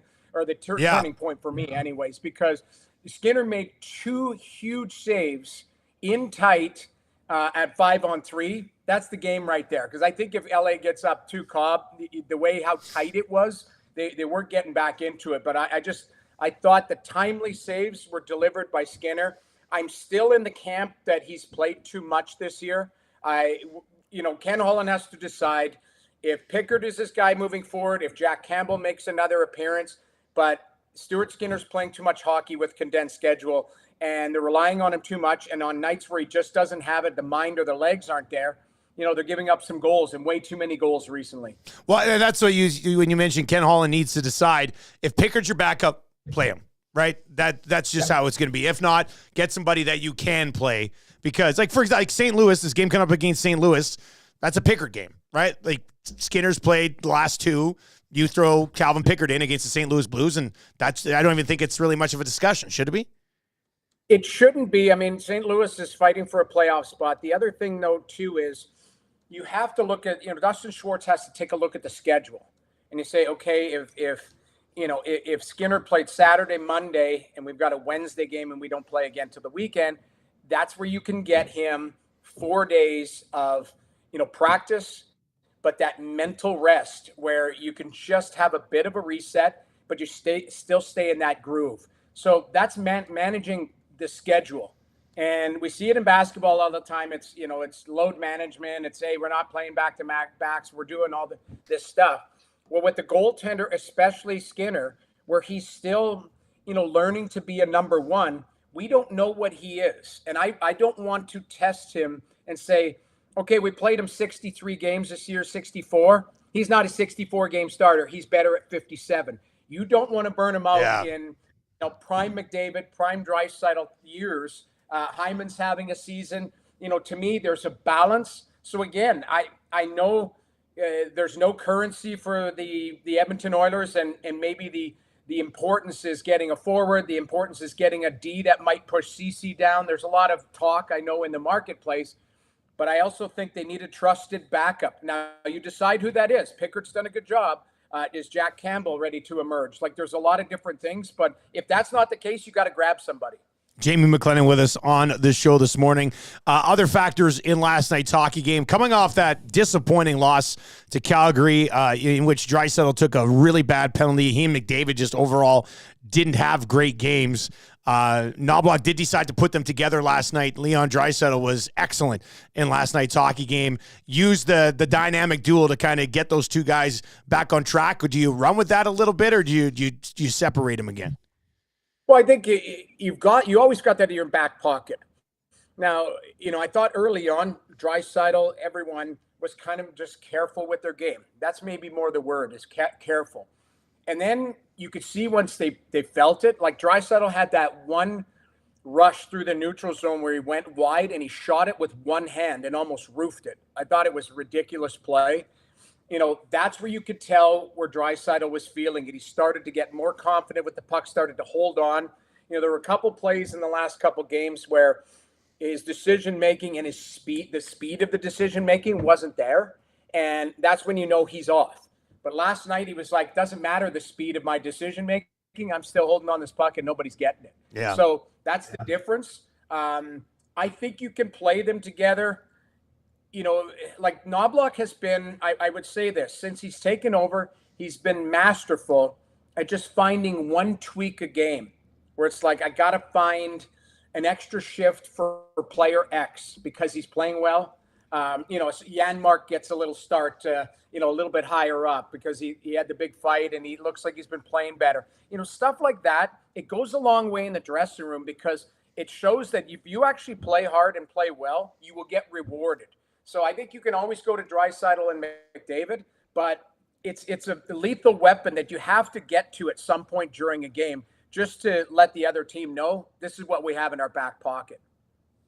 Noodles, I don't know if one of the tweaks Knobloch made was getting Captain Connor McDavid to go goalless in 10. The assists he's been racking up. If he catches Kucherov on assists alone, I mean, that's something, rename the award. But he kind of joked yesterday after the morning skate about that. What do you make of this? This isn't anything like looking at him. The season he's been having, I know we've been talking about he's been playing a little tough. He's been mucking up into the corners a little bit more. I mean, you'll take the assists, goals, whatever. Everybody else can score those. But the fact that he's picking up these apples, Dustin called him an apple machine earlier this morning. I did. I said apple machine. What do you make of all this? I just find it funny. I think Connor, I mean, if he's doing this just to troll people, is he not? I feel like he is, because I watched that comment yesterday. I was like, my God, this guy is literally, and I feel like he's doing it because prime example is on the Hyman goal last night. He's in the slot. Yeah. And he fires it backdoor. Now it's an awesome play and Hyman's able to convert. So you never criticize a goal, but there have been times where it's been a 2-on-1. He's been in on a strong side. And I'm like, last year, he shoots that 5-hole. Last year, he shoots it short side shelf, and he's force-feeding a pass. Last night, even had a backhand pass that got picked off through the middle of the ice. I think it was Byfield that came back and did a good job on the backtrack. But all I'm saying is that if the other team knows you're passing, what it does is it takes a layer off of your game. So you never want to get to that. So it might be, hey, he hasn't scored in 10 games. And everyone's thinking, okay, this guy's going to shoot, and he passes. So it's all right to be in the other opponent's head, but at some point, you do have to take the shot. You do have to score the goal if you're in alone or on a 2-on-1 situation. So he knows what he's doing. I'm not going to question his hockey sense or what he has going, because this guy is literally, the greatest player on the planet. So he's helping them win. He does what he can that particular night, but it is a little bit weird on some of his lack of shot selection where it's like, okay, I'm really trying to force feed a pass here. I do want him to get to 100 assists. I think that's really special. But again, you can't have it, at the cost of the team, which it's not right now because he's helping them win. Jamie McLennan with us on the show this morning, brought to you by Pro-Am Sports. An interesting night for Bouchard. He makes a mistake on the second goal. You're like, oh, what was he thinking? Why is he turning? And then he makes just a couple of outstanding offensive plays from the blue line as well. It kind of really saw it all last night from Evan Bouchard, didn't we? Well, we did, because that's him in a nutshell. Yeah. Defensively, he's always questionable. I thought Ekholm kind of might have been able to help him on that a little bit, but it was such a poor decision. Like at that point, I joke sometimes, if you're heading that direction, if the puck is going north and you're going south towards it, just change, skate right to the bench. Like you're at that point, like it was such a bad angle and such a, like, I don't want to say lazy play, but it was just a very weird play. It looked like almost like a flyby at the blue line. It's like I'm not going to poke at it. I'm just going to kind of I'm going to fill this lane and kind of turn. And the previous game against Edmonton, same thing, a soft entry where he tries on the far blue line, tries a curl and drag. They go back the other way, and I think Kadri scores on that goal. Like that was just those plays. Those are going to kill you in the playoffs. They're going to kill you. And I know on a Monday night in Edmonton in February, okay, we can live with it because you were that good offensively. But I'm telling you, the details of the game, when they won 16 in a row, you weren't seeing those high-risk decision-making plays where it's 50-50. And I think those are the things that Knobloch is just saying, hey, it's a small detail, but we need to be a little bit more cerebral in certain situations. Obviously, he made up for it. I thought he was really good. I thought he played hard. I thought he was physical. I thought he had a good stick along the wall. But you see that one or two plays where you're like, wow. But that being said, I'm 52 years old. I watched Paul Coffey while I was growing up. Yeah. Paul played the same way. So his mentor is 25 feet away on the bench going, that's all right. That's okay. Hey, you're in Nashville for the Sens, who are rolling in after playing in Washington last night. Got doubled up 6-3. What are you expecting from Ottawa tonight against Nashville? And what do you think? Everybody here in Edmonton's like, trade for UC Saros and all the other good players from Nashville. What do you think happens with Nashville between now and the deadline? You know what? If UC Saros wouldn't be a fit in Edmonton, just like, yes, would you love him? Obviously. I think he's top 5 goaltender on the planet. But Stuart Skinner's your guy. You have to spend your currency somewhere else. But there are some good players here. And looking at the roster, I mean, it depends on where Nashville – I still believe Nashville's a playoff team. I really do. I think they're sneakily, as far as depth-wise, they're good because it was addition by subtraction. You know, last year they move away – from Johansson, they move away from Duchesne. You add in Ryan O'Reilly. You add in Gus Nyquist. You know, Philip Forsberg's a player. They got a kid named Luke Evangelistas who's a player here. You know, I'm looking at it. They're pretty well balanced. And then their D, I mean, they've got a 3-pack. I mean, you could throw in Luke Shen as a 4, but Yossi, Fabro, McDonough, those guys can play it, and then Saros and net. So if you're looking at Nashville's roster, there's certainly some attractive players. You know, even like for the Oilers, I would say, like a Michael McCarron, big 4th-line center, skates, can hit. First rounder to Montreal years ago, Bergevin, he was a project, and he's been kind of a mainstay. That's who I'd be looking at is guys to add a little bit more size, a little bit more depth in the bottom 6. And if you can get a Tarasenko or something like that from Ottawa, what it does is add to the depth of your group, especially on the right side. I'm glad you brought up Tarasenko because a lot of people look at him as like, oh, if somebody doesn't get Gensel, Tarasenko's kind of this fallback plan. How has he looked so far this season? And is that a guy who could come in and make an impact in the playoffs, which is what really matters? Well, it took him a while to settle in. System, you know, I thought there were nights where he kind of looked, for lack of better words, lazy. But I'll tell you what, he's a really good player. Like, here's his stat line. 54 games, 15 goals, 23 assists, 38 points, 12 penalty minutes. But he sticks his nose in it. Like, he actually sticks his nose in it. Plus 15. That's the one that was jarring for me. And I know plus minus and the analytics guys will get mad at me. But I look at, for example, Dominic Kubalik is minus 23 on the same team. On the same team. You know, right. You know, so that's what I like. I think Tarasenko would be a good fit for a lot of teams because he can play top 9. He doesn't have to play top 6. And he can be effective on a checking line because they had him playing originally with Ridley Gregg and Parker Kelly. And when Pinto wasn't in the lineup, and he was producing then. So I think he's a guy who can be a one-shot guy. He can be a secondary power play guy. And 5-on-5, he won't hurt you because he's big and strong. So as he's not tall, but he's thick. Yeah, he's thick. like a so remember former Oiler Kovalenko. Remember that guy? Yes. Like that. Didn't they call him the tank or whatever? I believe, like, if you look at Tarasenko, he's a big, barrel-chested, thick guy that can skate. So he might be a fit for them again. What is the asking price? I don't know, but there are some fits on the two teams that I'm doing tonight. You know, speaking of little guys who were thick, remember Sergei Samsonov? Oh, yeah. Yeah. That guy was, but that guy was really, like, he was Klondike Days small, wasn't he? Oh, he was so little, but he was, he was thick. Like, that was, I don't think you could say the word carny, right? So I just I know. Yeah, not anymore. I really like the Careful, Klondike Jamie. Days small. You're gonna get us canceled here. What's happening? Noodles, I don't that word. I apologize. have a good call tonight, buddy. Thanks for the time. Thanks, guys. There you go. Chat That's soon. Jamie McLennan in his Tootsie's toque. Wonder if you brought the jeans down to Nashville. That's probably eh? on my list of places I want to go in life. Number one. You are. It's number one as a country The music fact guy you is- haven't I been know. there yet, just I'm almost aging out, aren't it I? amazes me and saddens me at the same time. You wouldn't leave. It's. I know.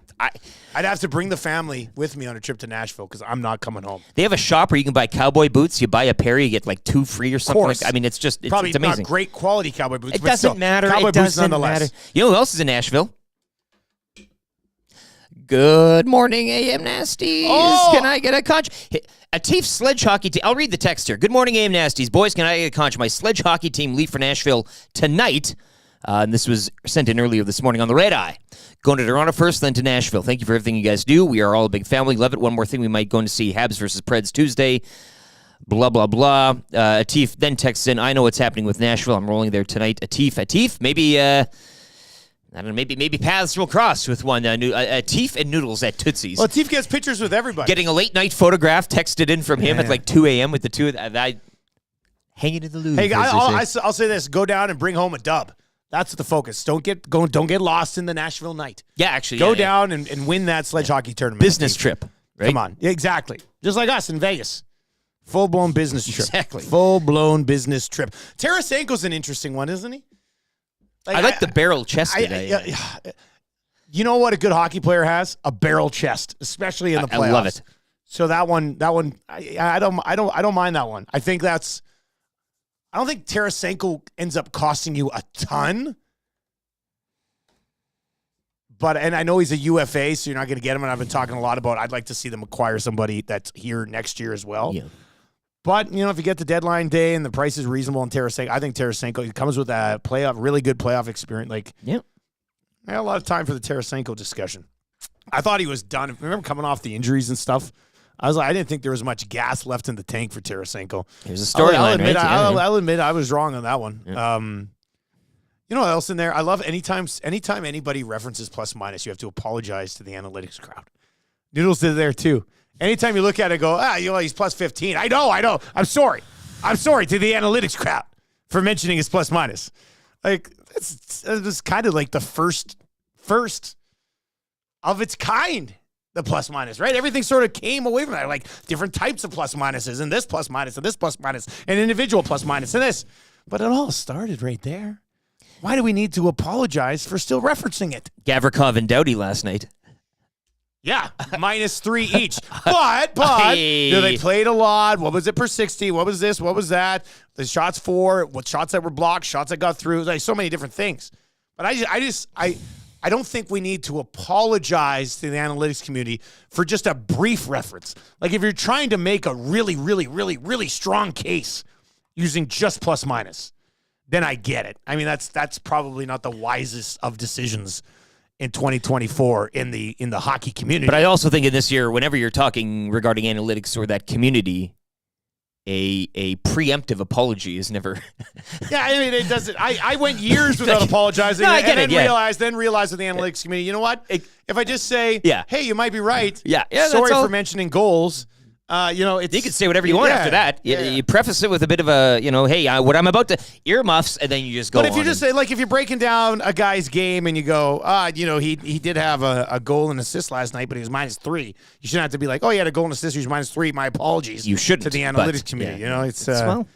I think there's a world where where everybody can kind of come together nicely. Should be. Right? You hope that's it's you the hope hope, that's yeah. the case. You hope that's the case eventually. 780-218-9999. 780-218-9999. Tarasenko Tootsie's name, Chesty Barrels. If they were to land Tarasenko, I do like us referring to him only as Chesty Barrels. Yeah. And we'll get some good country song for him. That's good. Pix is in this morning. It says, was it just me or did anyone else yell, shoot at McDavid? And then he makes a beauty pass to Hyman. You remember why you don't tell McDavid what to do. His humor, too, is fairly dry. Like, that's what I love about it. I wish we could get more out of him, but I'm not putting it past the guy. He's a wizard for crying out loud, so if he wants to do this, he will, and by damn will, we're going to love him for it. 70 assists now. 70 assists. It's not crazy to think that he. This is it. This is what we're run at 100. Hashtag Connor 100, whatever it is that we need to do for the. Full assist chase here. Let's go. Redbeard is in. That's Scott Laurie from Sobeys and Safeway Liquor, known partier. Says Tootsie's is the best. Wow. We don't need. I mean, I Alan understand. Jackson's is pretty fun. I'll tell you that much. Close second. Is that down there too? Yeah. Is it a real pervy bar, just like Chattahoochee I was? slumped in there for a bit. Had a burger. Can you order grape snow cones? I didn't. That's what I'm wondering. Just a burger for me, thanks. Jimbo texts in and says, guys, what about EST hacky sack branded foot bags? I don't know how much play that gets. Like, EST Nerf footballs, EST basketballs. You could have a sports bag, shall we say? You know, one of those mesh bags where you get the a basketball, a soccer ball. That's kind of a fun idea. I know we're dreaming a little. I love a good hacky sack, but I mean, are we ordering 200 hacky sacks? I don't think that makes sense. We were even talking about like buttons and pins. We're like, yeah, but who really wears buttons and or pins? Well, the nowadays? pin would have to be on the suit for like a dinner or something, right? But a button. So Tommy's going to wear the pin. Yeah. You know what we do? We have Tommy wear the button on a suit. He'll never do it. The big button. Huge button right there. Edmonton Sports Talk as he holds up a Hudson's GC into the scrum.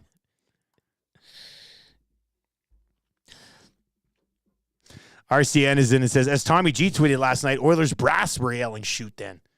Right? Even the Oilers brass up behind him, probably Schwartzy and some of those guys yelling shoot. When McDavid knows. McDavid just knows. All right, let's get into your cool bet hotline of the day. We hit it yesterday, the under 6.5 in the Oilers-Kings game. By the way, is there anything more electric than when Connor Brown's on the ice with an empty net and touches the puck briefly? Like, you could just tell. Like, there's the crowd's like, oh, here we go. It's going to happen. That's a hell of a drug. Oh, man, that's wild. Today, the cool bet hotline of the day, I've got a hockey game that I like tonight. Not crazy value, but pretty good value. But Mr. Lean is in today.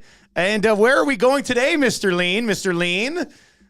FA Cup action. Oh, he's FA doing Cup it. action. FA Cup action, this guy. There's two ways I'm looking at this one. There's those that if you really want to go out, there's good. It's either plus 415 or plus 145. It depends how risky you want to be. This is full sprinkle. Bournemouth home to Leicester. Full sprinkle. Leicester top of the table in the championship. This is a tough one. Bournemouth 14th in the Premier League. Leicester hasn't played a Premier League club since last May. It would have been. Bournemouth have played some good football since the new manager came in. They haven't won since January, but they play good. So but they haven't won since championship January. team. I would. Yeah. But Leicester's not really a championship team fully. Right? This is a Premier League. They're going to go back up to the Premier League next year. They've been in the Premier League for a long time. They lost to Leeds. They lost to Middlesbrough the last two. They've lost their last two, but Bournemouth hasn't won since January 25th.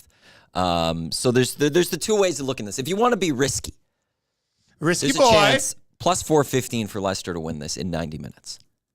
The reason I say 90 minutes is if this goes into a draw, they do play extra time and penalties, but that it would be considered a draw.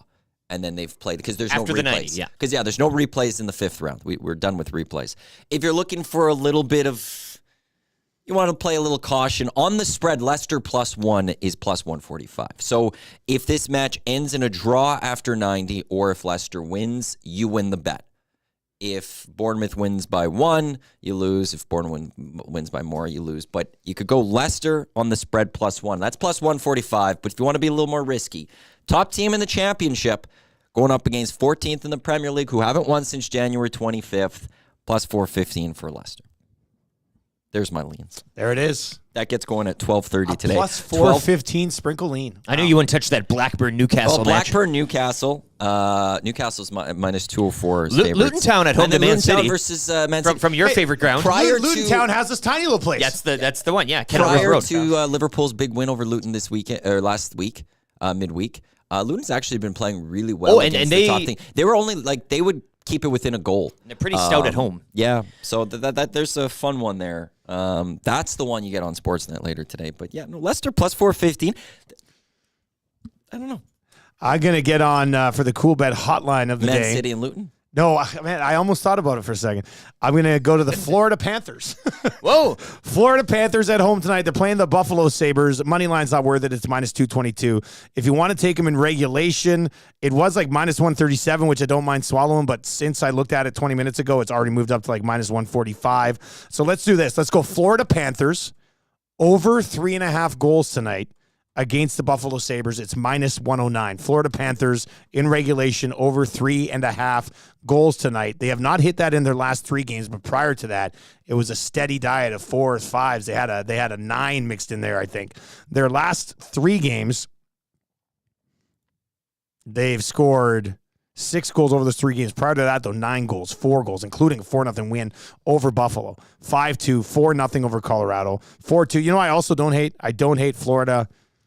I don't hate Florida on the puck line either. It's minus 1.5 at plus 108. The state of hockey, I believe, is what they call Both. it. Florida. Yeah, 100%. Man, I don't know. Where do we go? What do we go? Do we go Panthers on the puck line, minus 1.5, or Panthers over 3.5 goals? I like both of them.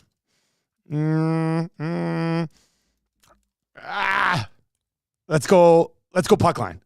Let's go puck line. Florida Panthers minus 1.5 at plus 108 tonight against the Buffalo Sabres. Beat them 4-0 about 2 weeks ago. All right, let's get to a sports update for Park Mazda. Coming up right after that, we will get into your weekly confessions for Spectrum Rental. What do you need to confess? Hit us up.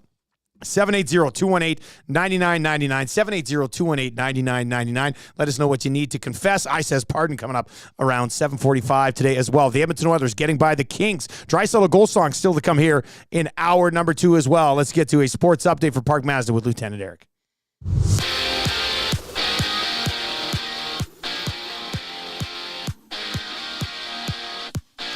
Edmonton Oilers back in the win column, snapping a 3-game slide with a 4-2 win over the Kings. Evan Bouchard with a goal and an assist, as well as Leon Draisaitl and Ryan Nugent-Hopkins. Connor McDavid adding another pair of assists as he's hit 70 on the campaign. The 5-game homestand will wrap up tomorrow against the Blues. Elsewhere last night, Islanders over the Stars 3-2 in overtime. Seattle defeating Boston 4-3 in a shootout, and the Capitals doubling up the Sens 6-3. 12 games around the league later tonight. Raptors downing the Pacers 130-122. Scotty Barnes with his 4th triple-dub of the season. 3 wins in a row for the Raptors. They'll look to make it 4 straight tomorrow when they host the Mavericks. 11 games tonight around the NBA. Whitecourt Wolverines getting past Drayton Valley 5-4 in AJHL action. The lone game tonight will see Canmore hosting Calgary. PWHL action resumes tonight with Minnesota at home to Toronto. And the Tampa Bay Buccaneers are releasing 2-time Pro Bowl linebacker Shaq Barrett. He had a $15 million option bonus due next month. Sports Center Update brought to you by the great staff at Park Mazda, where they like to welcome in their newest sales associate, Shaq Barrett. Hi there. If you're like me, you like to picture yourself in luxury, even though there's absolutely no way you could afford it. And if you can, well, even better. Thankfully, I picture myself in something that is luxury, but still absolutely affordable, like the all-new Mazda CX-90 from Park Mazda. With the new luxury features like facial recognition settings and quilted detail Napa leather seating, I can pretend to be comfortable with all of my proper settings activated without even touching the button, thanks to Mitch Lewicki and the great staff at Park Mazda. I like to picture Mitch Lewicki as a ninja fighting off evil samurai. Park Mazda, your dealer for life in Sherwood Park off Y Road, parkmazda.ca. Try.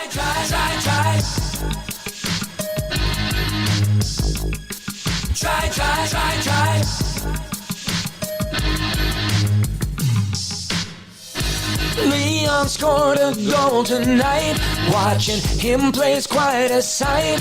You know this song is tied. Oilers Oilers fans, come on. You loved him endlessly since he was drafted number 3. He's a center with a size that was born in Cologne. Try to stop him, you can't do much more. That ain't no lie. You just wanna see him shoot and score. It was try. Gonna make a fool out of you. Probably score a goal and assist on 2.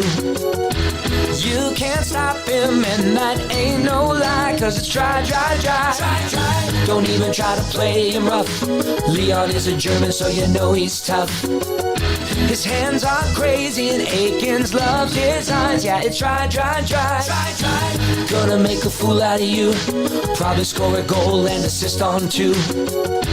You can't stop him, and that ain't no lie, 'cause What happened? What happened? What did I do? It just stopped. The second you sat killed the down, the audio song or just something. stopped. What? Yeah. Are you serious? Yes. Try. Don't even try to play him rough. I don't know what it Leon is. is a German, so you know he's tough. His hands are crazy and Aikens loves his eyes. Yeah, it's try. Draisaitl goal song. Nice little redirect on a heads-up play from Evan Bouchard. Goal songs brought to you by Sportball. Getting their money's worth today. That's always All nice. the that that hits, man. Yeah, This is yeah. the... Sign your kids up for Sportball today. www.sportball.ca. You can text us anytime. The Paris Jewelers inbox, 780-218-9999, 780-218-9999. Chris from Fort Mac just did. This Draisaitl song is on point. Best one yet. Wow. I don't know if he's talking to the version or the play or like this morning. This one just hits It's different. just weird hearing best one yet Yes. when we've had it for 7 years. It's acting like it's new. Like it's This just is been dropped on us. You can listen on TuneIn. You can listen at EdmontonSportsTalk.com. Or, of course, you can also now listen on iHeartRadio app. Download it. Listen for free on iHeart. You can also listen to it on desktop on iHeart. And a nice addition to the Edmonton Sports Talk ways you can listen, as we like to call them. All right, let's get into confessions. Brought to you by Spectrum Rental. Who checks in. Yeah, I got it right here. Brought to you by Spectrum Rental, where they confess to having been doubling up on the Connor Brown goal prop all season. Spectrum Rental sells brand new steel backpack blowers if you're tired of shoveling. Oh, boy. Well, man, that's where was that yesterday? Yeah. My goodness. I also mad respect to Spectrum Rental for doubling up on Connor Brown goal prop right? Oh, it didn't hit. Well, we'll bet twice as much next game. Oh, it didn't hit. We'll bet twice as much next game. Yada yada yada. Spectrum Rental closes just because the Connor Brown. Now, I mean, at some point he's going to score, right? This is my roulette theory, right? Like sometimes it's a hit. So I say you keep doing it, man. Now's the time. Start now. Even though the number should be longer than it is. Milne was texting me the other day. He's like, can you believe Connor Brown scores only like plus 350 or 325? I was like, what? Seems ridiculous. I got a shovel in. Man, that was a tough shovel yesterday. It was one of those shovels Holy that I smokes. think I said on the show yesterday, but I was expecting one of those. You know, some shovels you get out the shovel and you can go all the way down. You're pushing. It was shoveling yourself out. Like it was like I could dig maybe out. push for like two pushes. That's it. Yeah, and heavy. I guess. I was still shoveling when the kids got home from school. Marshall grabbed a shovel and helped me. And I will say, and I told him this yesterday, he might be watching right now, that was the most useful he's ever been in probably his entire life. Earning the keep. You should have seen this guy shoveling yesterday. He's like a little man. He shoveled off the steps. He shoveled off to the side. He's like, Daddy, look how much snow's on my shovel. Like he was just, he was on fire. And Elizabeth didn't help at all. She was just playing and pushing all the snow back onto the driveway. Ridiculous. But yeah, very helpful yesterday. Although one of these steel backpack blowers sounds not like a bad idea. Spectrum Rental, pick it up. What's your confession, buddy?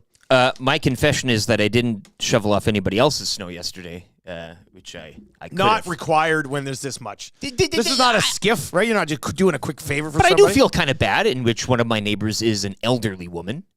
But I think she likes it. I think when I do her walk, I think it leads to, like, she likes the exercise. This is a thing for her to get out and, get the nerves going and everything. So if I'm doing that for her, what is she left to do? Sit there? I guess. Got to leave some work for her. Well, I was These latter I years. was 3/4 of the way through shoveling yesterday when Tammy got home because she was teaching yesterday at the kids' school. And she goes, "Oh, I wanted to shovel today." And I was like, "Really? Really? Oh, I should have. This one, I lose It's either a way. bold one yesterday. I lose yeah, either yeah. way. If she comes home and the driveway has this much snow on it and I haven't shoveled, it's like, how did you not shovel?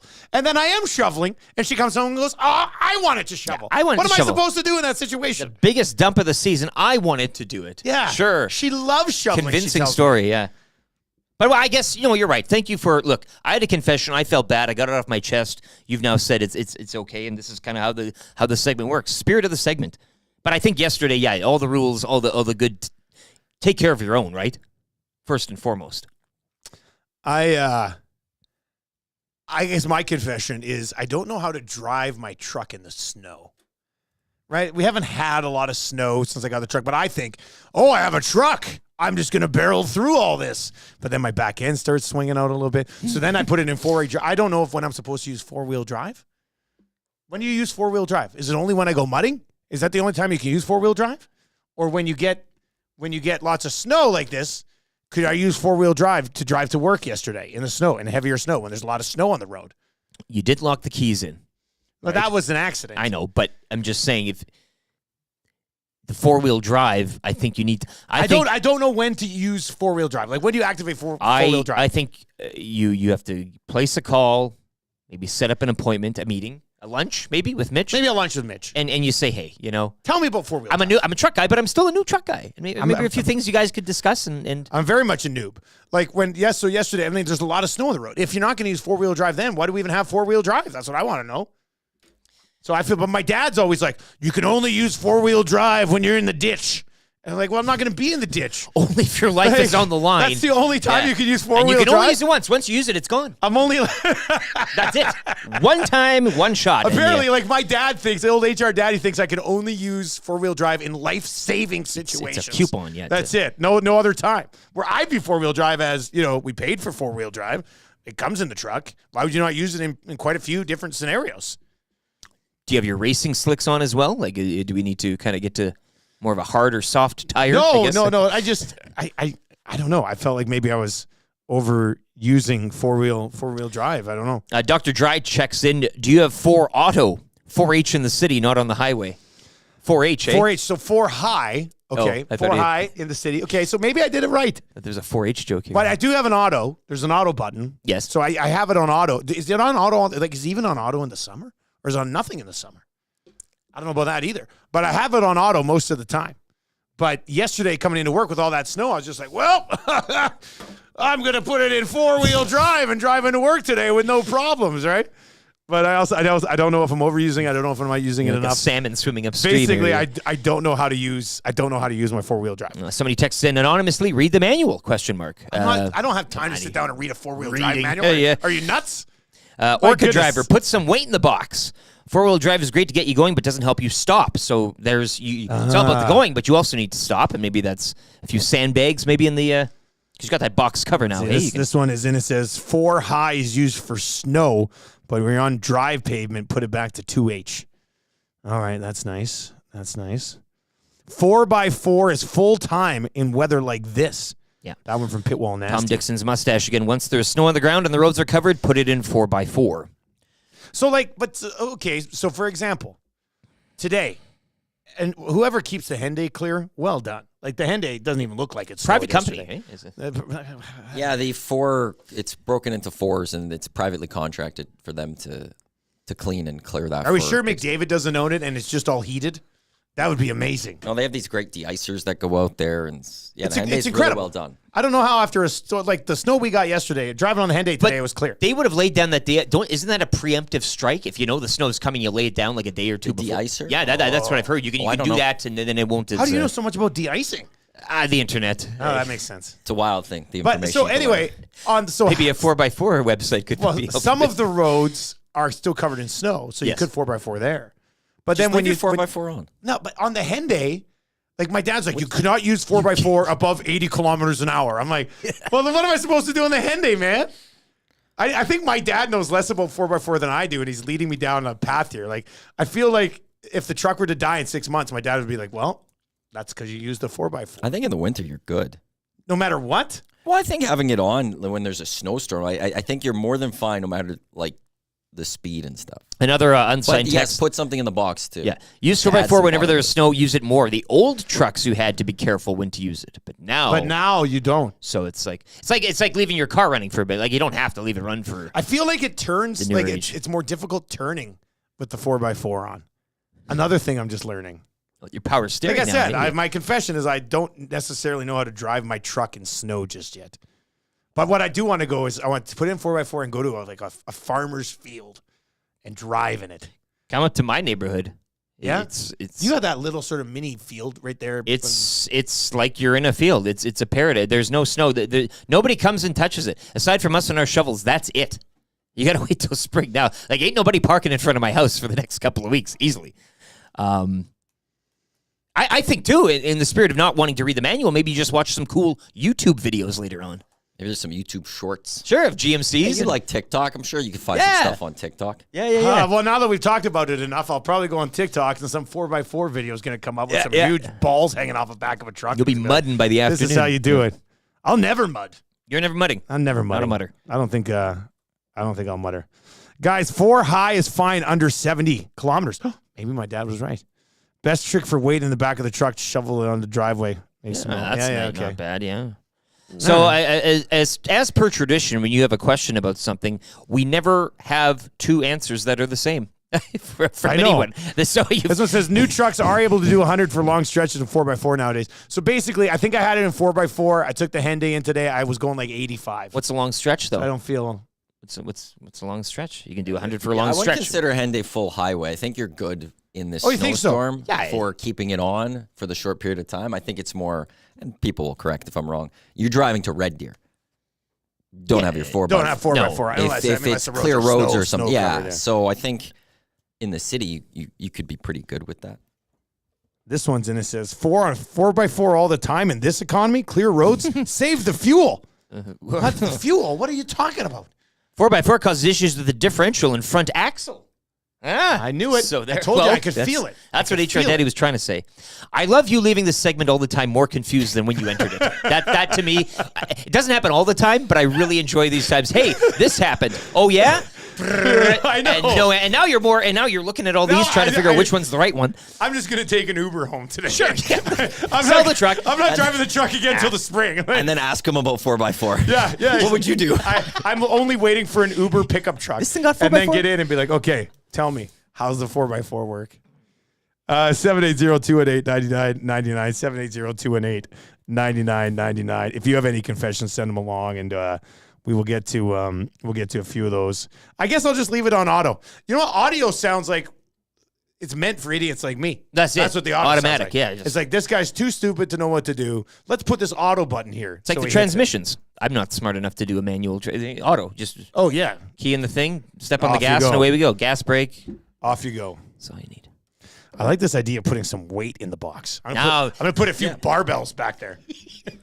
Put a bench back there. You What's can clanging pull it around side back of the road, there? do some reps. You know, It's my metal. Yeah. Yeah. I'll swing by metal supermarkets. Say, listen, I need enough metal to fill the back of the pickup truck. Maybe just go to Spectrum Rental. I'll rent a few pieces of heavy equipment, and once the season's over, take it would return be good if I went and rented a massive snowblower, put it in the back of the truck, drove around, made myself look useful, but I was only just using it for the weight. What a ruse! Look at that guy! What a manly truck! This text is in and says, guys, I have a confession. I drive a truck, and after listening to this, now I'm confused. Guy never had an issue before. Now he's sitting here going, man, what have I done? What have I done? It's getting noisy. Guys, don't use 4x4 when the roads are dry. This is the perfect time to use 4x4, Dusty. Somebody just said use 4x4 when the roads are dry. Like I it's all coming in nasty chat in the text. One person will say something, the other one will be nobody's. The challenge is for you to sniff out who's trolling you and who's not. That's the real challenge here. All right. Well, Mitch, text me. Let me know. I bought the truck from you. You got to know the details on this thing. Fireman Trevelyan says, Dusty, you're catfishing. You can't be this non-Albertan. Oh. I have technically lived in Alberta more than I lived in BC now, so I guess I'm a transplanted Albertan. I just Googled when to use 4x4. Of course you did. The top thing is from Allstate. It says In four-wheel drive. Alberta, though? Well, but it says four-wheel drive is the way to go for heavy-duty jobs like hauling a boat trailer up a launching ramp, according to Consumer Reports. Car and Driver notes that four-wheel drive is not meant to be used all the time. It's only for certain road types, including rugged terrain and off-roading, as well as slippery conditions like snow or mud. Slippery conditions. So, what about clear road slippery conditions, though, right? I feel like you're just going regular there. Well, they're not clear then. Like They're this guy, slippery. RSO makes... They're not clear roads anymore. RSO Cody texts in and says, if you're able to drive 90-plus kilometers, you don't need 4x4, which really makes sense. But I think, like, for yesterday, because you're going residential to Henday back to residential, I would say it's probably okay to just leave it on. Think so? I think so. The good news is, still for think you, I'm just going auto. Here's the thing. I Good think I'm news just is, going auto. it's almost March. I know. And it means it's almost Oh. April, which means this In is like a close. lion. This is almost over. Eh? We're closer to the end. Yeah, end than but the it's in beginning. like a lion, out like a lamb, right? That's March, not April. March, we say that for? I have no idea. Richard texts in and says, you could say the moon is round and you get different answers, boys. The It's moon? true. The moon. Moon's not technically it's not a even perfect real. sphere. It's a space A little station. bit changed. Isn't it? The one side of the moon, we don't even know if it's there. I never see it. What's going on over there? Anyway, things that you think are on the other side of the moon. Text us, 780-218-9999. Ah, here you go. Isn't there like a... What do you think? Well, it's a Transformers movie. Oh, yeah. I know the one you're talking about. Maintenance man Jim says he wants tire chains for you. Maybe that's an angle that you... Oh, I'd love to be tired chain Maybe guy. we finally found the... How do you put those on, eh? Just chain them up? You If I'm not you mistaken, drive onto them or something? you put them in front of your wheels, you drive over them, Seems and then easy. you clip them on, I believe. Yeah. This is, you're going to have to jack her up, right? Jack up the truck. Put on the chains on this thing. All right. That's your confession segment for Spectrum Rental. Sorry if we've confused you anymore. But Oh, Jason and Leduc. Yes, Dusty, put some barbells back there. That way they will actually be used for more than collecting dust. Oh! Joke's on you, Jason. I don't even own barbells. Really? I don't. No. I do all my lifting at the gym. So I knew it was a body weight type of thing. course. Yeah. All right. Push-ups, chin-ups. Let's get into I Says Pardon here. See, now this was a much better liner that I came up with for Lawyer Central than the one that I came up with today for EM Utility Locating. Well, it's still got people's attention. Somebody though. said earlier today, this is why Dusty's a marketing genius. Yeah. When we said EM Utility Locating, don't kill yourself. Threatening people with their lives. That's kind of how you... Instead, you get Lawyer Central. Get a clean slate for an affordable rate. That makes sense. Everybody makes stupid mistakes. If you're still paying for it, you don't have to. Visit www.lawyer-central.com/pardons or call 1-888-288-8177, 1-888-288-8177 to find out more about getting a pardon. They've got lawyers all across the country. So, stop being a scofflaw. Have these guys take care of you. www.lawyer-central.com/pardons. All right, you know when I said pardon last night? I've been waiting to get to this all day. We're sitting there. I'm watching the game, and I was a little bit behind on the game.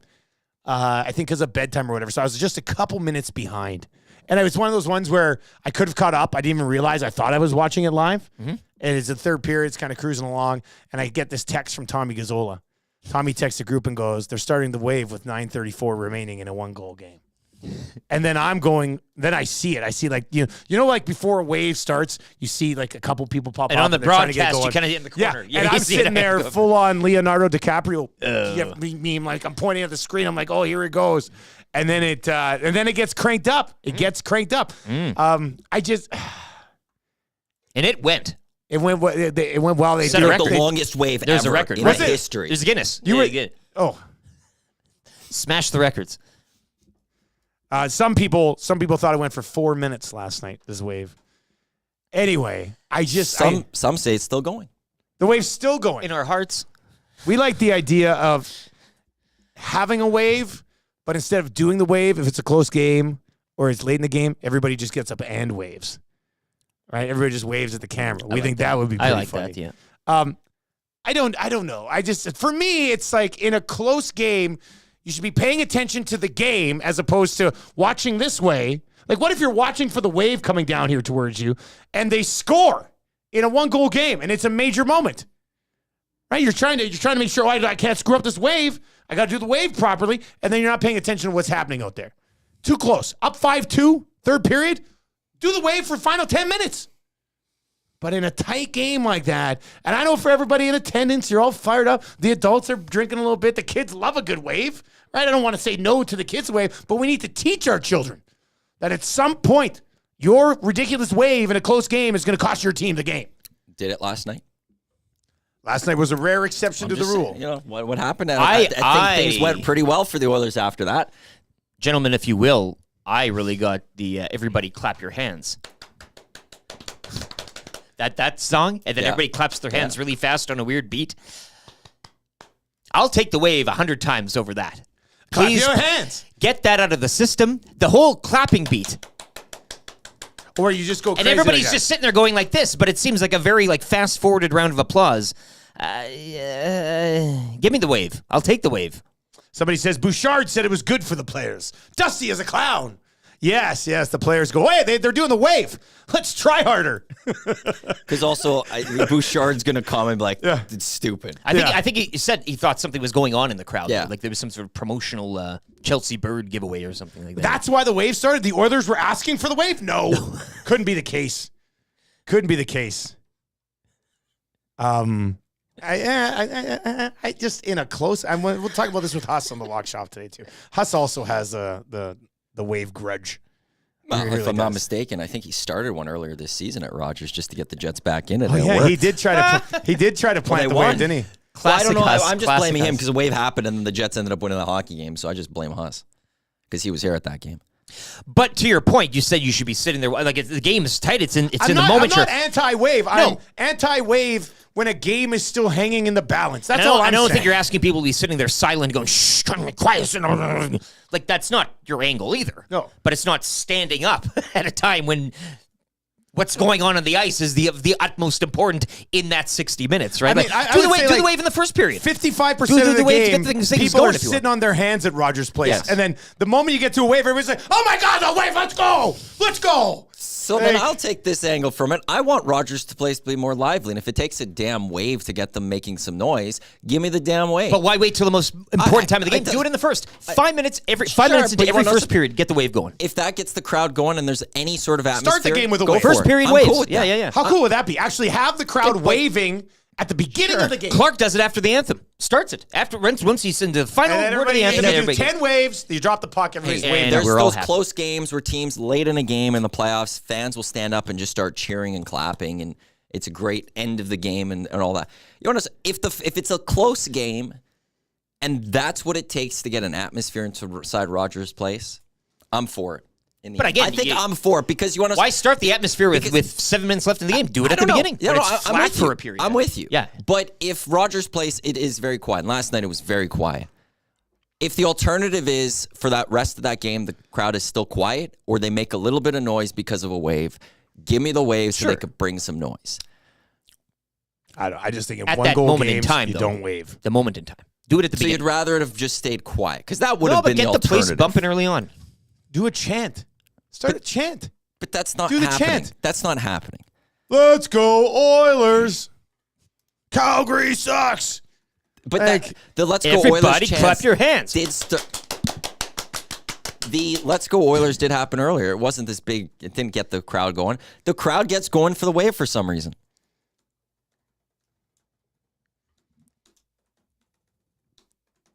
$780-218-9999. Post anthem. I'm not anti-wave. You'd be the talk of the sports world. This team does a wave at the beginning of the game to get the place lit up. Have you ever seen an atmosphere as and great as Rogers Place? Rolling, baby. I think we can meet in the middle here. We're not anti-wave. It's just the timing of the wave. If the wave gets the players so fired up, why not start the game with the wave? Have people doing the wave as they're coming out of the tunnel. Hunter can That'll get them going. The drum. Do the wave. Sure, do the wave.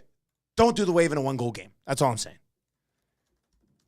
780-218-9999. That's I says pardon for Lawyer Central. 780-218-9999. I would like Oilers fans in general, and maybe we can discuss this, come up with something unique. You know, like it would be great if Edmonton was known for this. Some people say the wave started in Edmonton. Oh, please. I know. That went So back there to you go. There's the thing. You're trying to raise a little hell There's this the morning, aren't you, thing. Maddie? Aren't you, Maddie? Eh? Always make you guys wish Trev was here.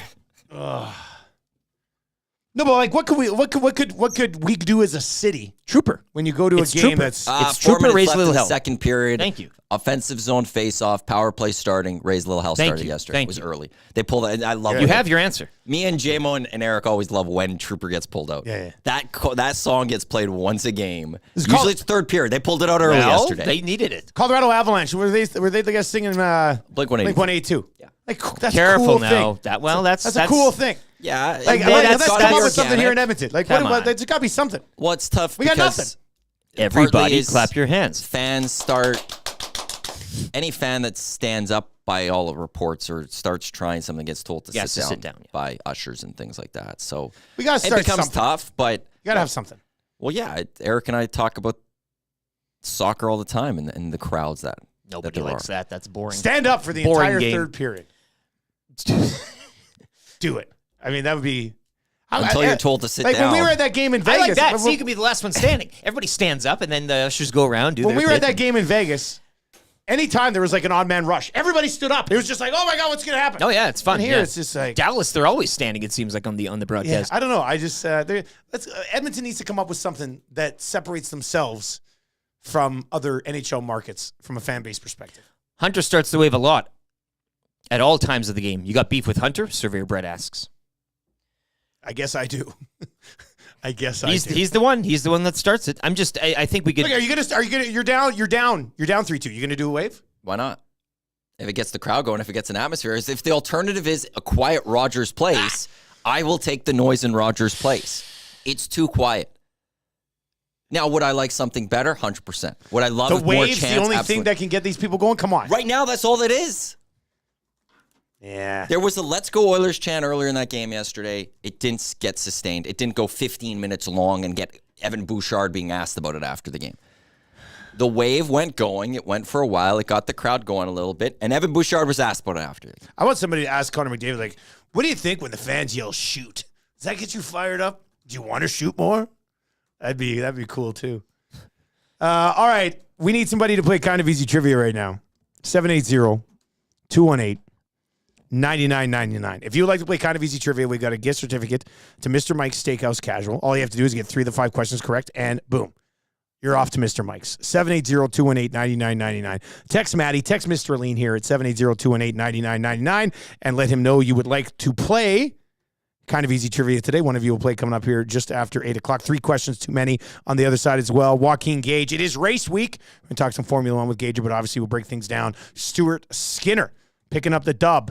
3rd star of the hockey game last night. We'll dive into all of it with Joaquin Gage around 8:25 this morning. If you are looking for work, Claiborne Services is looking for you. They are hiring for a number of different positions. More on that here with Lieutenant Eric after a sports update.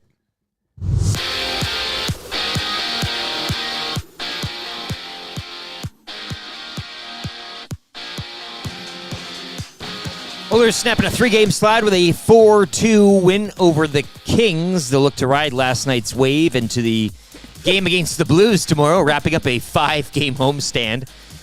Connor McDavid adding another pair of assists. He's hit 70 on the season. Stuart Skinner, 38 saves in the win. 12 games around the league later tonight. 3 other games last night saw Washington double up Ottawa 6-3. Islanders with the Stars 3-2 in overtime. And Seattle defeating Boston 4-3 in a shootout. Toronto Raptors make it 3 straight wins for them. They defeat the Pacers 130-122. They'll look to make it 4 in a row tomorrow when they host the Dallas Mavericks. 11 games around the association later tonight.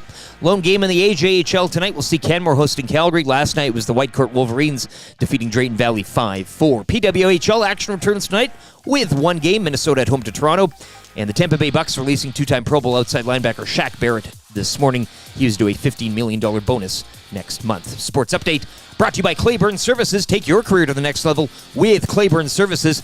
They're hiring all positions, including journeyman bricklayers and apprentices of all levels. Take advantage of their outstanding mentorship program and work with peace of mind, knowing they are an industry leader in safety. Visit www.claiborneservices.com, or you can always make it easy. Give Jeff a call, 780-910-6728.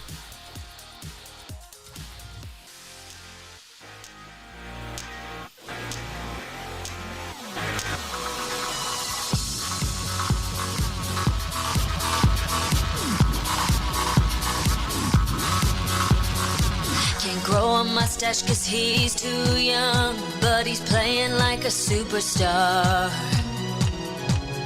Oilers took him at number 93 on, and he's been great so far.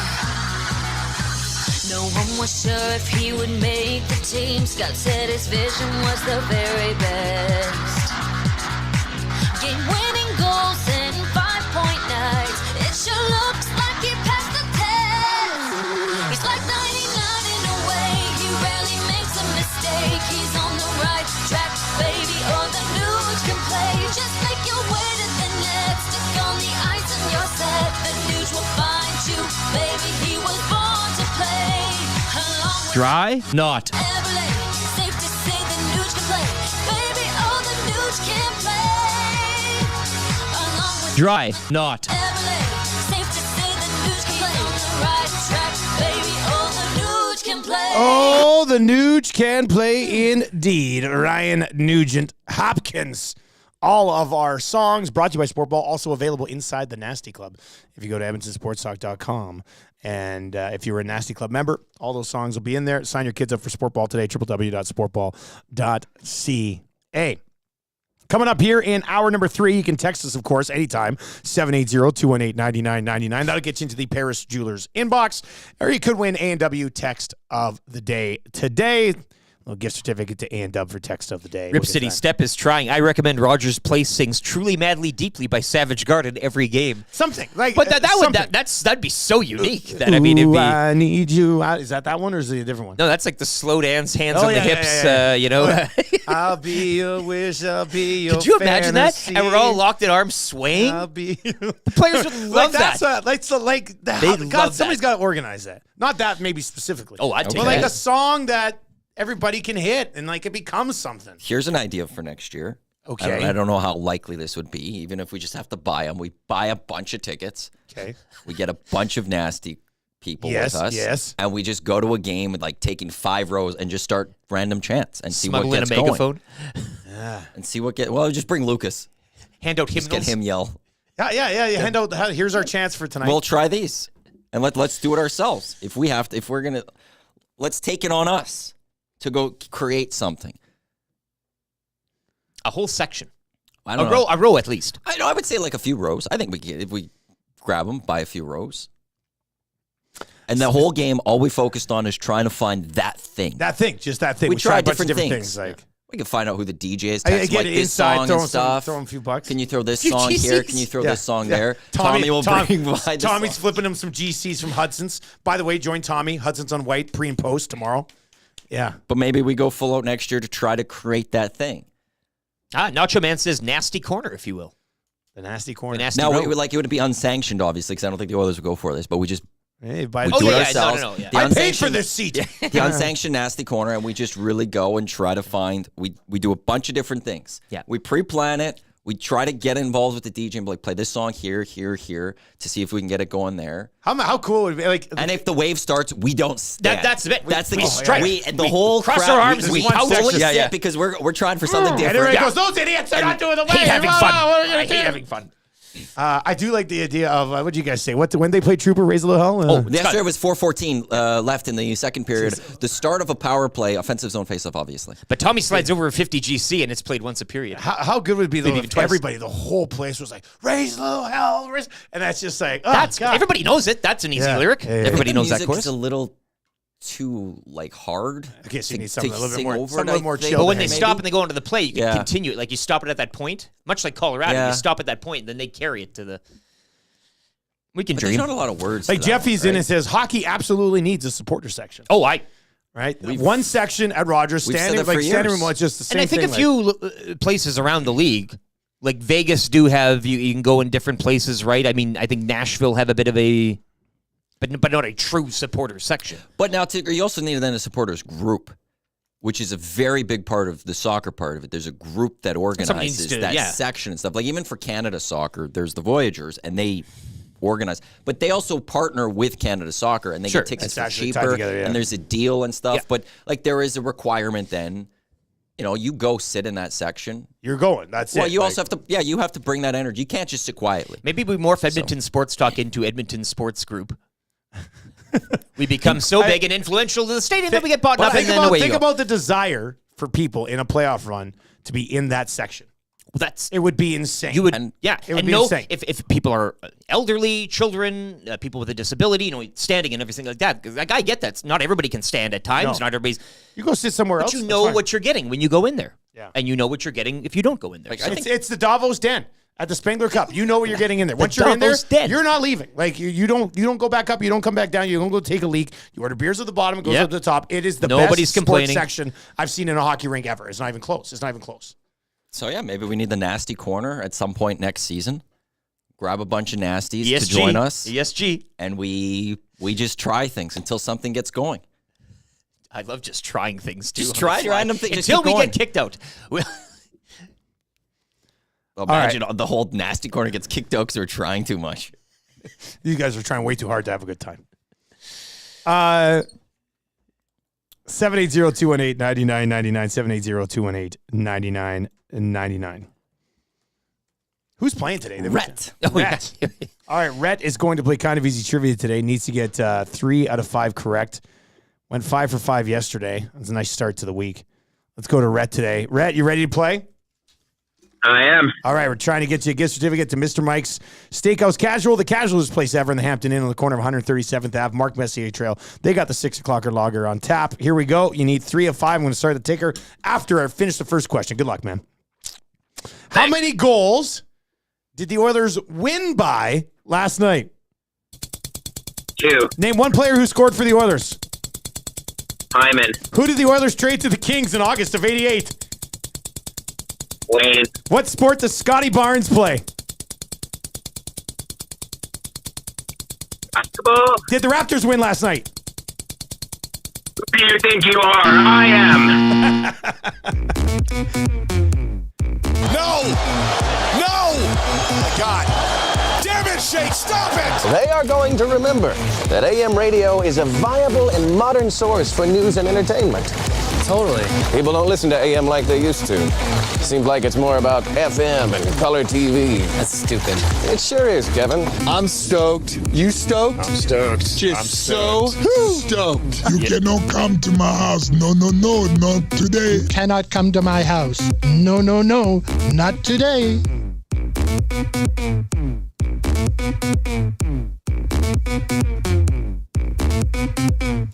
8:12 on a Tuesday morning.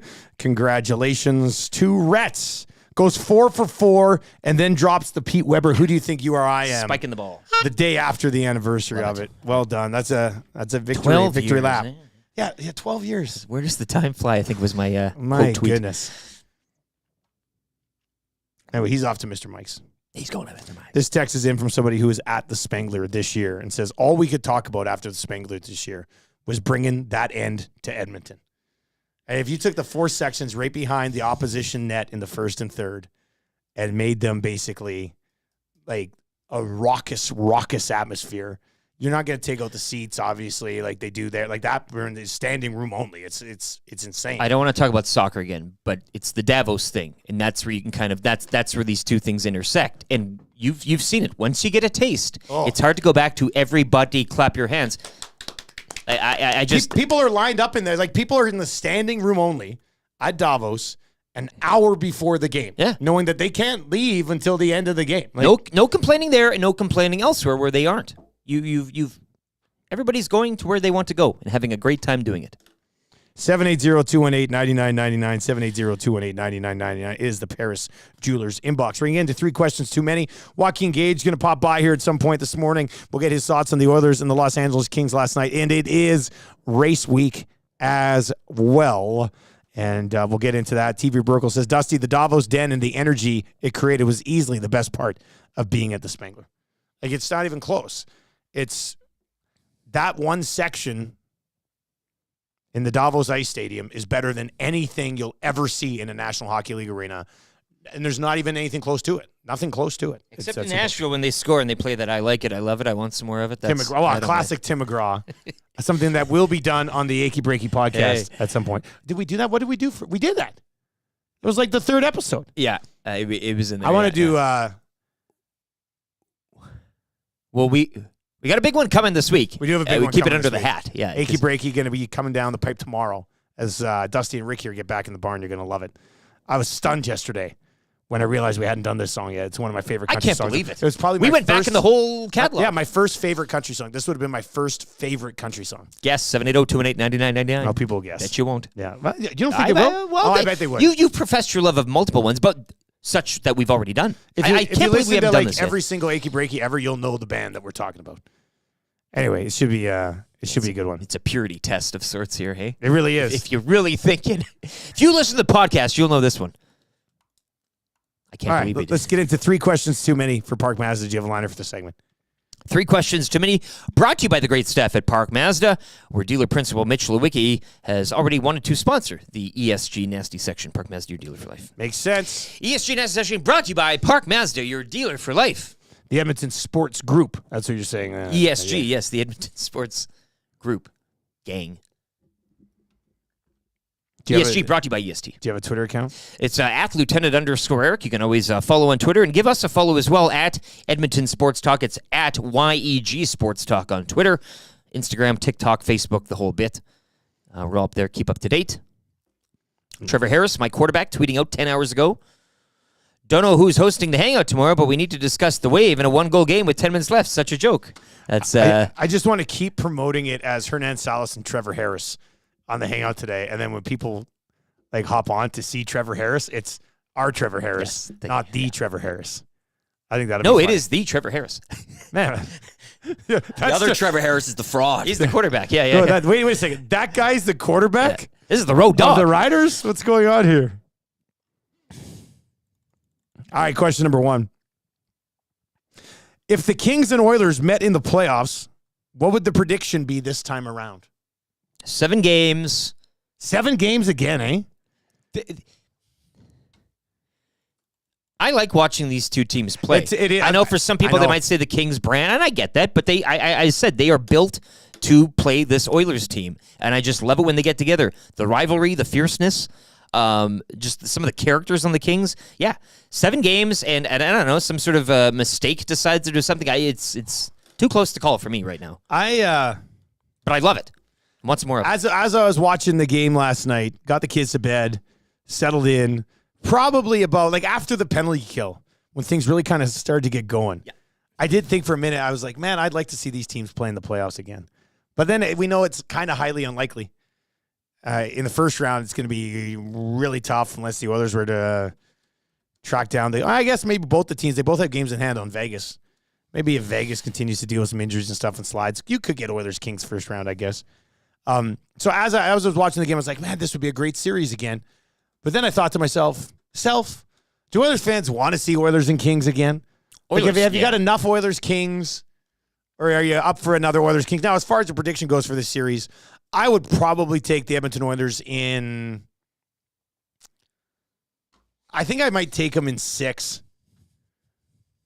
This is the one team, and it was brought up when everybody's freaking about the goaltending. I don't know if it was yesterday or late last week, but this is the one team that I think the Oilers definitely have the goaltending advantage against. Whereas, big save at Dallas David, though. and Winnipeg. Enter big save at David. If you're going to throw Riddick, or Talbot, Okay. The Oilers cannot lose a series to Riddick. Mind you, we would have said almost the same thing last year when Aiden Hill took over, who we downed dub Matthew Wannick's Patrick Waugh. So, I guess, I'd take Oilers in 6. That would be my prediction. If we see this, it'd be Oilers in 6. Gordon, the nasty chat, I'd be terrified to play the Kings again, solely because 3 years in a row seems implausible. Yeah, it would suck to lose to them, wouldn't it? Like I said, I don't think fans even want to see it anyway. No. Mind you, you're going to get Vegas it in the first round instead. So are you not wanting to see it because of the bore, or much like Gordon, are you terrified and you don't want to have anything to do with them, and you can't stand losing to a big save at David is that what bothers you, or you just don't want to see because it's boring ass stuff? I think it's the former, not the latter. Correct? What would you say about an Oilers Kings series? Do you want to see it, and what would the outcome be? 780-218. Pound that box. Paris Jewelers inbox. 780-218-9999. Question number 2. This came in to the Paris Steelers inbox in the 6 o'clock hour. Saved it. Boys, it's National Retro Day. What's one retro thing you could really get behind for a comeback? There's a lot to unpack here. There's so many retro things. Well, okay, so on the brain now, we've got Trevor Harris coming in to join Hernan Sellis in the Hangout. I mean, CFL Fantasy, we talked about our fantasy league, 4-person fantasy league. What are you up to? All takes our team names after defunct American franchises. The Rough Rider store years back would sell T-shirts of these franchises, and then they just, poof, went away. Why, I don't know.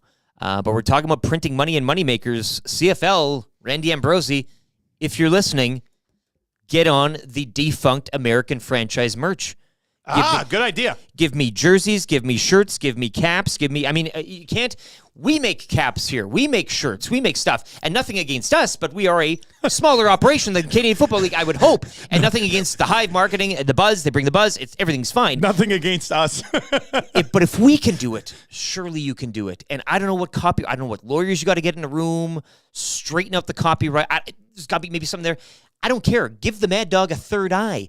Do whatever you got to do to get the American franchise merchandise out there. It's funny.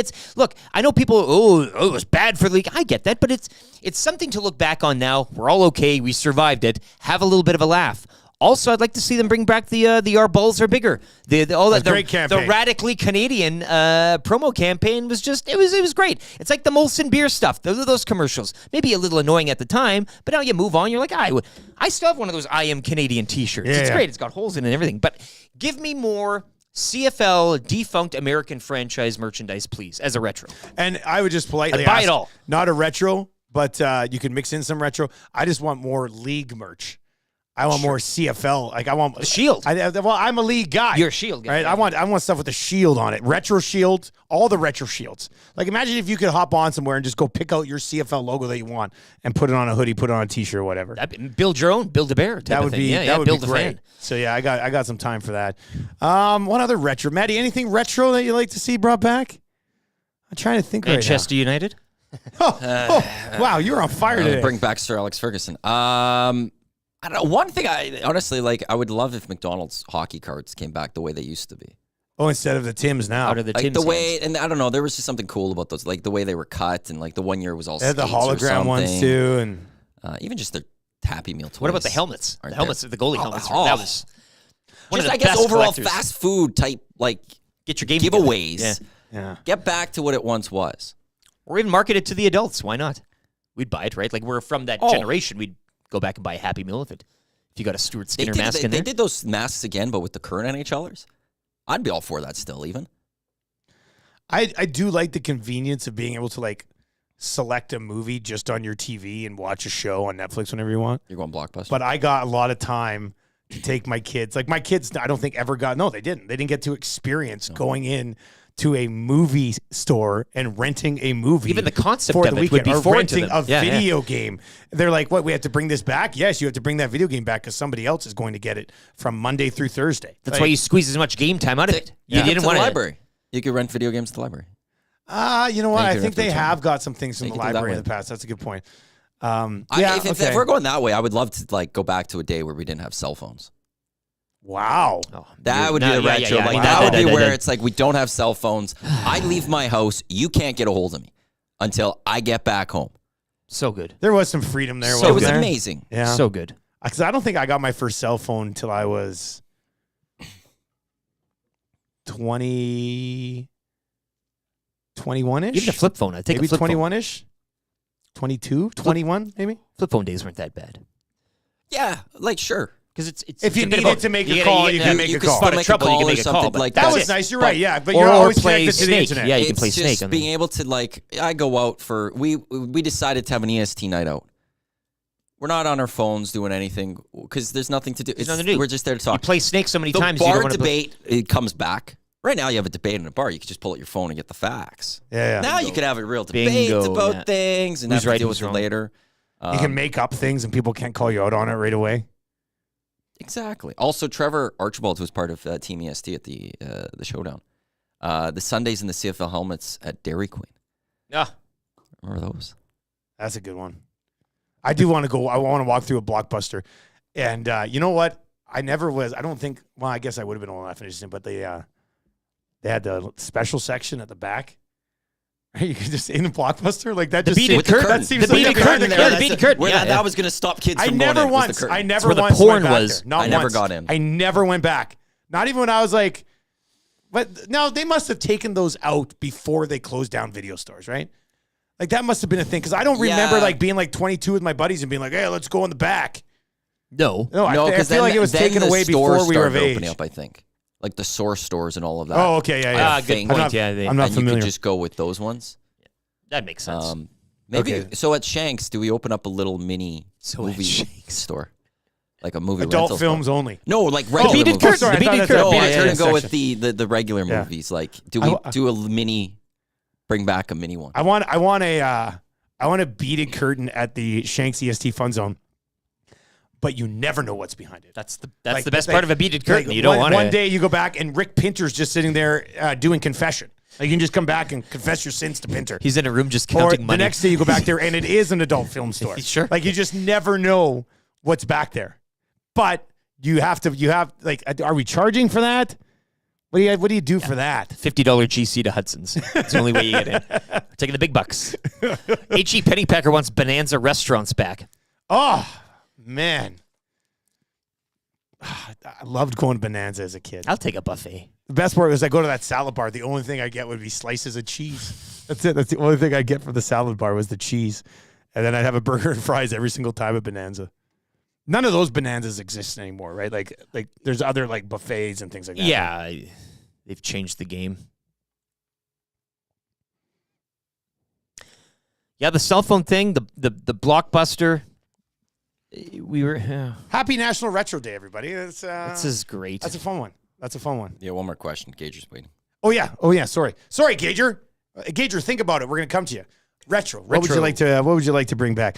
Question number 3 actually ties into what we're going to discuss with Gager here as well. Guys, Formula 1 season is upon us. Who are you throwing your support behind this season? Last year, I was pretty much just anti-Verstappen the whole time. I didn't really even... Dude, is that the route again? I mean, I think Gager and I were talking. He mentioned some love for one Oscar Piastri. Oh, here yeah, around the he office. does love. He loves Piastri. I mean, I look. I've said this on the record multiple times, and even before the whole Drive to Survive and the pandemic, and we all got obsessed with Formula One.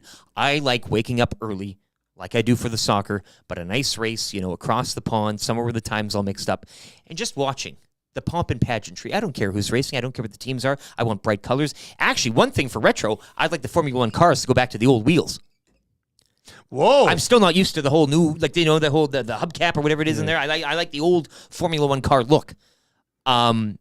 But it's Verstappen. Who else? Like he's going to win again, is he not? It seems to me, like Gager, like they're all a year behind constantly of Red Bull. So That's why I'm hoping to see Ferrari close the gap. That's what I was so gonna that say. next year, when Leclerc and Hamilton are together, we could see what those two could do against Red Bull. So it's just like I'll take it step by step. If Ferrari could just come a little bit closer, then we know next year can they close that gap completely. Are we Team Ferrari in now? 2025. Are we doing it? Prancing ponies? Hey, you're the Italian It's the stallion Italian here. one. That would be the team I'd always cheer for. Let's go. Yeah, we'll get all the red I suits want and Lewis everything. to, as he said, reclaim his 8th world title. Yes. Okay, reclaim. He said reclaim. Good, because he got hosed. It was ridiculous. So I don't know, like having Ferrari just come closer. I got a lot of time for supporting Ferrari. Let's and do then, it. And then I'm fully in. 2025, Ferrari versus Red Bull, fully. Let's go. Yes. Okay. And see, and like Red Bull might move on from Perez for that. I love and saying get someone Charles else. Leclerc. And Carlos Sainz is a good-looking dude too. He's funny. And then we guy. got He's a Lewis funny guy. coming. Yeah. So I like that idea. Okay. All right. So Ferrari, hurrah. Nielsen show at least. We are on Ferrari for the upcoming season. All right, let's bring in Gager. He's been waiting. This is my financial advisor, Joaquin Gage. I did some financial advising with Gager yesterday. Gager, you're pretty good at your job, buddy. I like that.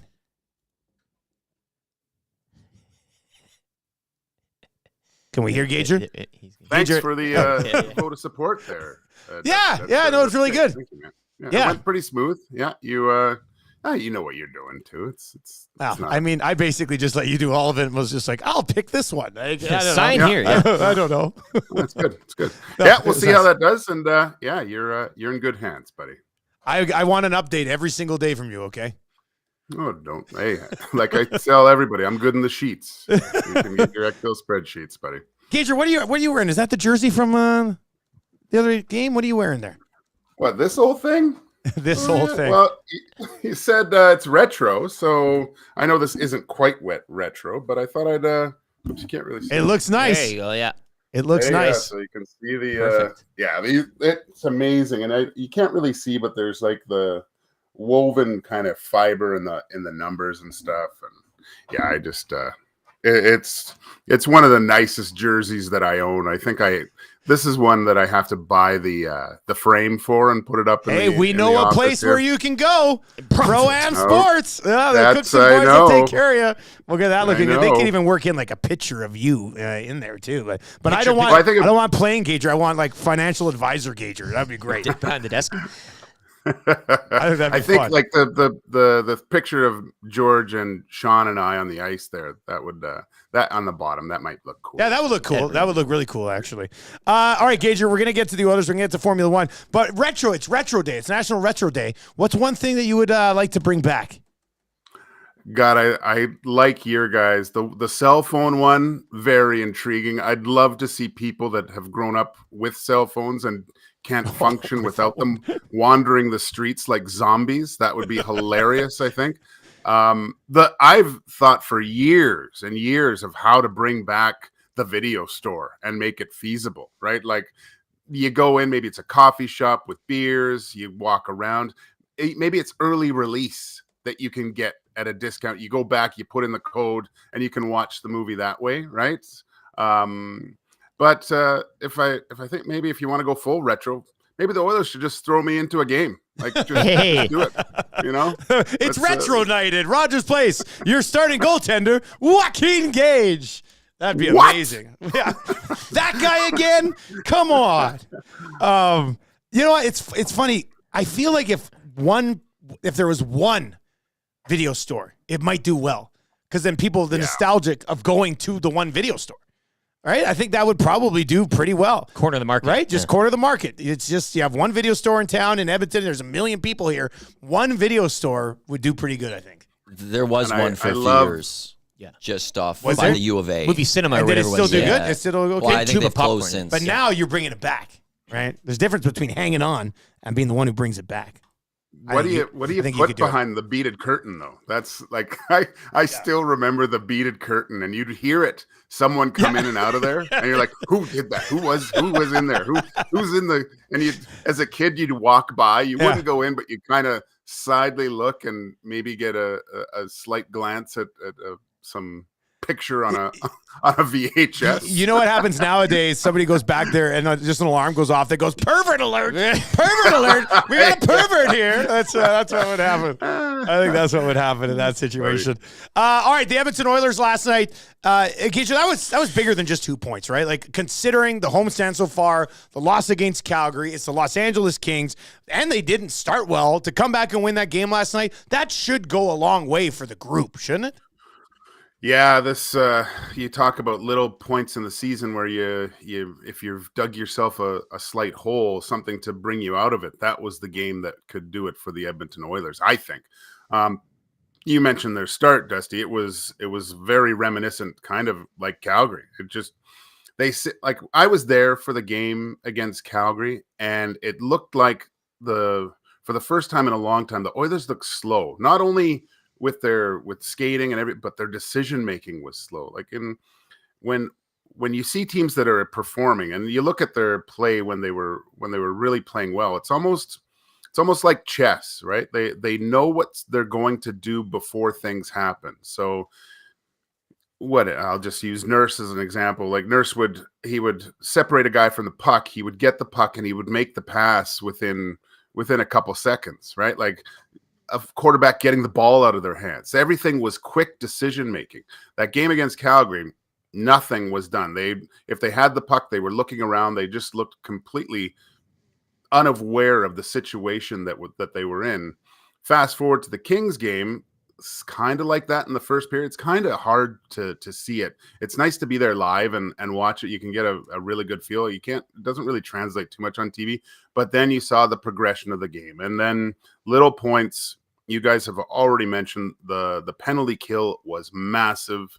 The fact that Evan Bouchard imitating Zoolander, only turning right, and then his game coming back later and basically showing everyone, what was it, Magnum with his play late. Connor making that play, everyone yelling shoot and not doing it.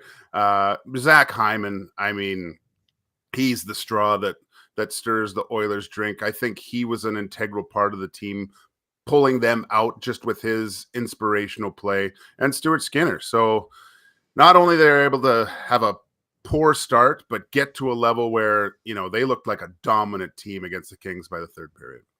Joaquin Gage with us on the show. What's that start do for Stuart Skinner? And they play Wednesday, then there's some days off, and then there's the back-to-back. So how do you handle the goaltending situation over the next week or so, Gager? Well, I think you have to look at the whole picture. Great game by Skinner. Like, I'll say that for sure. But I think it's another opportunity where I think you can play Pickard against St. Louis, right? Give Skinner a little bit more time off, time to focus, time to zero in on the next opponent.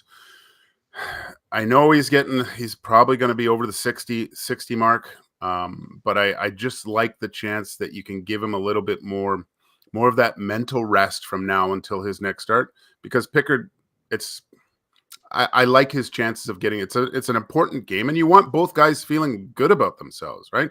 Giving the other guy an opportunity to go up against a really good team fighting for their playoff lives, and basically getting both guys going by the end of the year, I think is really important, and it's a good opportunity for the Oilers to do that. Gager, just your thoughts on Leon Draisaitl going from like the night man Saturday night to the day man here against the Kings. It seems like that's kind of his thing, whether it's a sickness in the locker room or whichever line he's on. Your thoughts on his play last night, which really kind of, night and day from Saturday night. Yeah, it was really, really good. It was old Leon, right? Like the driving, like he had Doughty on his back there and rips one with one hand. I think Noodles made light of that play. You guys are talking about, can he only do this with Connor? And I go back to, I don't know, I think we were talking about it on Two Guys or something, Dusty, where does he try to do too much on his own? Yeah. Right? Like when he's away from, like, he's so much more effective when he just plays simple hockey. And I think he does that when he's with Connor. There's no reason why he can't do that, I think, on his own line. We just haven't seen it a lot lately, right? Like, it's just, yeah, I think he's just trying to do too much when he's by himself and trying to make things happen that we've seen him with the backhand pass, sometimes like trying to go cross ice all the time. Last night, it was a pretty straightforward game where you saw when Leon Draisaitl is managing the puck and managing the game, it's very difficult to play against him, because he essentially has the puck a lot, first of all, and then he uses the attributes that he has to be successful. I'd love to see it with other guys, but we'll hopefully he can find this type of game once he separates from McDavid, because there's going to be times when they're not playing together, which I prefer in the first place. Yeah. But Leon needs to find that game that you saw. There's no reason why he can't play like that without Connor McDavid, with the other guys that usually he plays with. Joaquin Gage with us on the show this morning. Gager, Noodles, when he was on, we pointed out Bouchard tonight. You've already kind of brought it up there when you're sort of recapping the game. The play he makes on the goal against, and then he makes a couple of great offensive plays. And Noodles was like, the offensive plays are great, but the defensive play that he made is going to kill you in the postseason. So how do you summarize Bouchard's night? Because statistically it looks pretty good, but then there's that one play that it just made zero sense. Yeah, I always found that D-men that made that play where it's a hope. It's like stacking the pads. You're just hoping that something happens at that point, right? And it's a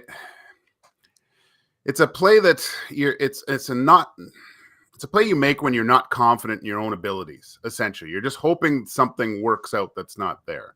So it's weird how he's got to get to a place where he's just as confident on the offensive side of the puck as he is on the defensive side. That's just a That's just a player that's not confident, seeing what's happening in front of him and not gauging the play correctly. I've seen a lot of this with the Oilers defensemen. Like, I should talk to Struddy a little bit of it, and we've texted a few times about the Oilers D staying within the dots, right? Making the reads. And I think it was Desharnais a few games ago where he went to a guy, didn't recognize too far outside, and then yeah, and he's happened getting to too CC, far I outside. think, in the last few games too. Yeah, it's happening a lot to everyone. So that's, I mean, if I'm Coffee, I'm sitting down and talking to these guys where we got to do a much better job of recognizing the play through the neutral zone and at least keeping them to the outside, because far too many goals and far too much time is allowed for the offensive team to get into good scoring opportunities with time, usually in the slot, and then pick their spots. Like, we've seen that numerous times over these last 5 games where other teams have had great opportunities. And I think it's just that drifting out and hope plays with the defenders. But hopefully they can rein that in a little bit. It is race week, Gager, as the new Formula One season tis be upon us with the Bahrain Grand Prix. We just came to terms right here before we brought you on. We are going to be supporting Ferrari this year, knowing that Lewis is heading there and knowing that maybe they're the team that can push, if at all, Max Verstappen this year. Do you think it happens? Do you think anybody challenges Red Bull this season, or is this another Max runaway campaign? Well, the fact that they went to the lesser side pod design with Red Bull, like, you could see Mercedes, like, that was their original concept, no side pods, right? And now Red Bull's kind of gone to the no side pods, and now Mercedes, it's just Toto must be banging his head against the wall right now. I don't know, Dusty. During testing, you never know. Like they always say, you don't know fuel loads and different things, and so you're not really sure how the car's set up, what mode the engine's in. But Red Bull looks really dominant, and just hopefully, I don't know if you've watched a lot of the Drive to Survive. I just finished kind of the McLaren arc of last year, where they were completely in the pooper.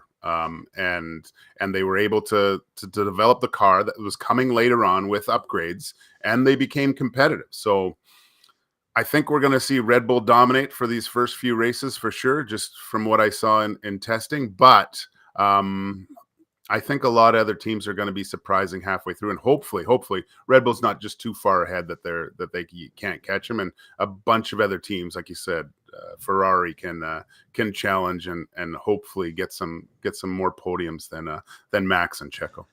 Gager, which driver is your little sweetheart this year? Who's your guy? I know you Yuki, want it to be. It's got to be Yuki. Danny Rick. It's Yuki Tsunoda. But who's it going to be? It's Oscar, man. I still think that he is going to win his a full out F1 Grand Prix before Lando does. I just his demeanor, the way he drives, it's stone cold. Nothing phases him. I really like Oscar Piastri. I think he's going to have after an awesome rookie season, rookie of the year. I think we're going to see some amazing things from him this year. And the invite has been sent out for the fantasy. Anything we need to know different than last year? Any changes to our upcoming F1 fantasy season? It's a lot harder to pick your teams. Okay. The cost of drivers has gone up. I believe Lando is the second most expensive driver at the moment. So it's a lot more difficult to pick your teams. You're going to have to be a little bit more strategic with your picks. It doesn't look like you can just set them and forget them this year, because you're going to have to try to create, not unlike the Oilers, Dusty, create some cap space for later on in the year. Oh, we have to accrue cap space for the deadline? Yeah. Oh, my goodness. All right, buddy. Well, thanks for the invite. We'll be signing up here before the first race of the season. And we'll talk to you later today on Two Guys and a Goalie. Can't wait. There we go. That's Joaquin Gage, brought to you by Pro-Am Sports. Visit them. They've got that Kevin McLennan signing, which the deadline is this Saturday. So hop online at proamsports.ca. They also have signings right now on their website. Dylan Holloway coming up. He'll sign some of your stuff. And Ryan Nugent-Hopkins as well. I'm excited for Formula One season to start. You guys got the invite, pretty eh? fired You up. got the invite? Did you not get the invite? I did. Were you in F1 Fantasy last year? Yeah. Kind of awkward here. But he's not in the... for some reason, Eric's not in this one group chat. Gager kind of awkward. Gager can't text me. He's got a problem with his phone. Is that what it is? Because it's Gager, Dusty, Gager can't Cass, text. He's tried Bell. to text me before. He's like, "You get that text last night?" I was like, "What are you talking about?" What? We'll forward it to you. Do you have him blocked? That'd be weird. Can't block a number. Yeah, it's everyone here at EST except you in this group. Wow. Even And Zach to come and Trev? No, Zach Message Trev's sent. in there, but not Message Zach. received. Here, I'll send you the Holy link for this. I also should send it to Gager, Luke, I you guess. should have given us a heads up Well, that you didn't want Eric in the league before What did we I brought this do? up. I know do I that in a suck, DM. but I mean, you need some meat in the league as What's well. that, buddy? He's still doing a DM group. He used to on do it. Twitter. That's what I thought. And That's what I that's was you looking and Luke were in that one. Yeah. I was looking. And, Yeah, so is Luke- and Hernan's in there, and Luke loves the league. Hernan, look, I know Hernan's nephew's coming in there. Tony Brar. Hernan is not good to have in a fantasy league. I had him in a fantasy football dynasty league this year. He didn't set his lineup once. But you need those people. And then I had to. You need- I had you to need the take heavy bag. I had to take the hit. That league, I think I'm gonna have to shut that league down. You need me in your Half league. the guys didn't pay their fees. Yeah. I'm gonna have to. What eat. kind of I'm gonna have- commissioner are you? Well, a busy one. Like, I have to shut the league down. That one has to get shut down. But yeah, Hernan. People text me being like, Dusty, Hernan hasn't set his lineup all year. But you need those. That's okay. You need an easy win here every once in a while. Bottom line that's is- why I'm in the fantasy league, the Formula One fantasy league. Bottom line is Hernan's really had never had success with football and anything when it comes to us. Tecmo burn. Still the champ, right over here. Oh my God, please. I am. Where's Trev today? Why is Trev not in today? Because they had a game last night, 7:30. He had post game. Fine. So you're stuck with me today and probably Thursday. Let's see here. Doug Dess says Gager related LTE with no due course. Lieutenant Eric cut Gager off in the parking lot. Duck Dad, there it is again. Hashtag justice for LTE. Yes. People always love looking for justice for Get me back in the league. for LTE. I love that league. I don't think I want to Gager race. to see if we could pass along the league to everyone. Thank you. If not, that's fine too. Again, message sent, message received. Imagine That's if like you ice sign cold. up and Gager has you blocked or something. No, that's look. I Like, love that it. would be that'd be pretty insane actually. It was like in Vegas. You were the only one like not getting texts. I would like send a text Yeah, in group chat, and you just never got any of them. But you got individual texts, but nothing from the groups. Maybe something's going on with your phone. I don't think so. It's only you and Gage. Everybody else is fine. The phone works fine. No, it was like anyone that sent a group message in Vegas. You got none of them. Dusty would send one. Tommy would send. You get nothing Because you were in the group. You were in the group too. Yeah, but you he's would got call an group he's got an messages. Android. Yeah, We're but they're all all iPhones, and they still got everything, and Oh, I'd receive everything. Dr. Tim Apple. Tim Cook. Maybe it was your settings in the United States. That must have been it. Yeah, probably. Probably only got the messages when you're on Wi-Fi or And something. Gager is stateside, so it doesn't solve my issue right now. If I'm not allowed, that's fine. I love him coming on the Well, he air and hasn't saying, "Hey, texted boys, back you yet. sent out the message." And everybody's like, "Oh yeah, we got good to go." I figured he'd text me back pretty quick on that one, but he still hasn't. Well, because that's You know, interesting. you know what I like the morning after Oilers win is we don't have to deal with a bunch of trade proposals the entire morning. Oh, you haven't seen Right, any but, yet, hey? well, we talked. You haven't seen the Pedersen for Draisaitl 1-for-1 Oh, yet? I didn't see that one. Hey, I skipped over They that still one. got 10 minutes left in the show. 13 actually. So I let's get skipped cracking. over it. Yeah, people with trade proposals right now. You tell them I'm coming, and hell's coming with me, you hear? Hell's coming with me! I did see the Pedersen for Draisaitl Yeah, one. you If did. both teams lose in the playoffs, do you think they trade Pedersen for? I did see that one. Okay. Yeah. All right. I saw that one. And then we did talk Tarasenko a little bit with Big barrel chest. with Noodles. Yeah, what they call them, chesty barrels. Chesty barrels from Tootsies. We did talk yeah. about Tarasenko a little bit, but outside of that, we managed to avoid most trade talk today, which is nice. Probably not. We'll probably get into it on two guys a bit. Probably not much trade talk tomorrow. Then we'll see what happens against the St. Louis Blues, and then if they lose against St. Louis, everybody's getting traded again. So Well, that'll be a lot of fun. So Kirk is in the nasty chat saying, "Send your trades in." No, don't Yeah. send your trades in. We're Campbell to almost there. Philly, Chris from Fort Mac. Here we go. Well, when Noodles, I hope Tommy wasn't watching this morning. And he probably was, probably late night at Kelly's, maybe for Tommy. Anyway, I love when, like yesterday on the Western, Tommy's like, I was at Kelly's with DVD after the Flames game. I said, oh yeah, you're at Kelly's again. Hey, he goes, I haven't been at Kelly's in forever. I'm like, come on, man. You always say you're not at Kelly's When in you have forever. to, And when then you when have he to thinks about defend it, he that goes, much. oh, it was 6 days. So defensive. Yeah. Anyway, when Jamie McLennan brought up Jack Campbell today, Tommy Gazzola would have done that thing where the goats get scared and pass out instantly. Just like whenever somebody brings up Jack Campbell as a possible Wincing. goaltending option, Tommy's just like, down, out, just like that. But it's interesting to hear Noodles be like, find a backup or just play Pickard like a backup, which you probably have to get to at some point. Now, we did say and this is something we can kind of discuss heading into tomorrow's game briefly.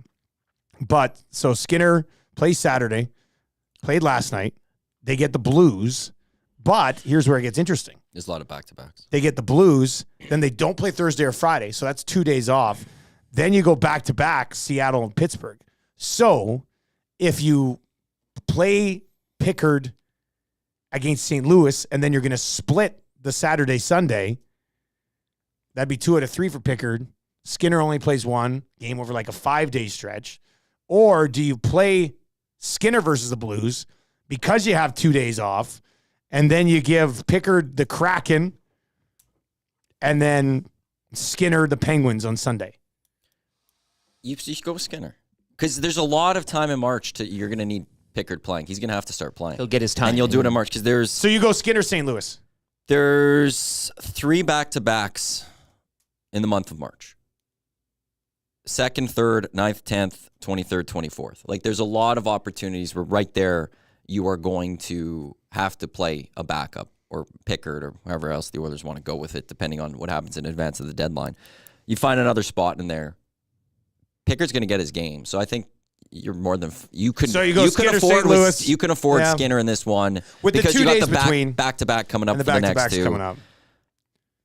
Then you could play Skinner against Boston. Go Pickard against Columbus on the Thursday. Skinner, Buffalo, Pickard, Pittsburgh maybe, or flip those. Well, yeah, I guess you got to go the way I just said it there.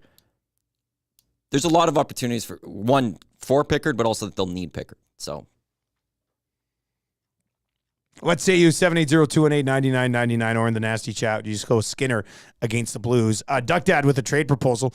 Zach to come to the Oilers for 1 week for 10 minutes of Stoff on the hangout. What do you think about that?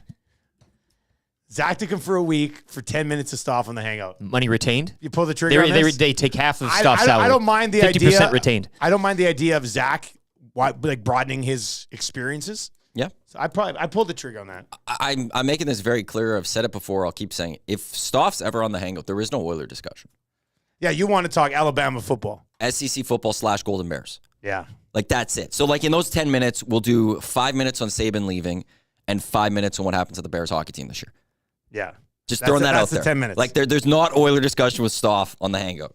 Friend of EST. Gager started a new group text, which involves you, Eric. Did you get that text? See, did you get the text? This is the ultimate. It says new group text. We see you on it. I see you in it. So the only difference from this and that is that I'm included in this one. Is that like I don't understand? Now but do you get it? Have you received this text? Yeah, because I'm now in the group. Okay, but before you said you never get any. Because I wasn't in the group. Okay, well, we're just making sure. Like, I mean, I know it's pretty obvious that he's trying to get me out of this whole Formula One fantasy, and I'm fine with it. Again, he's scared message sent, message received. There, he just said the link to sign up to. Yeah, and that's okay. But yeah, but I don't know if Gager's. I texted him before. I want to know, like, can Lucas get this link? Yeah, what about Lucas? And Hernan's nephew, not Hernan, but Hernan's nephew. But not Tony Brar. Tony was too good last year. Champ's got to defend. Big time player, yeah. You got to let the champ defend. He put way too much effort into it last year. Doesn't matter. Then put some effort into it. I'm too busy. Find time.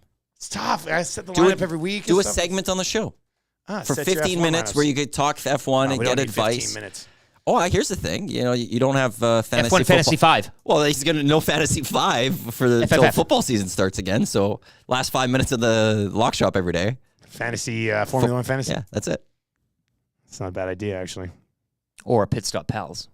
Well, Pit Stop Pals. Hopefully, we'll do a season preview episode Thursday, and then we'll get rolling on that again.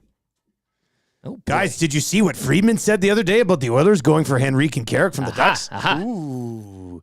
Once again, nothing probably happens till right before the deadline because they need to save up the cap space until then. Luke Kunin.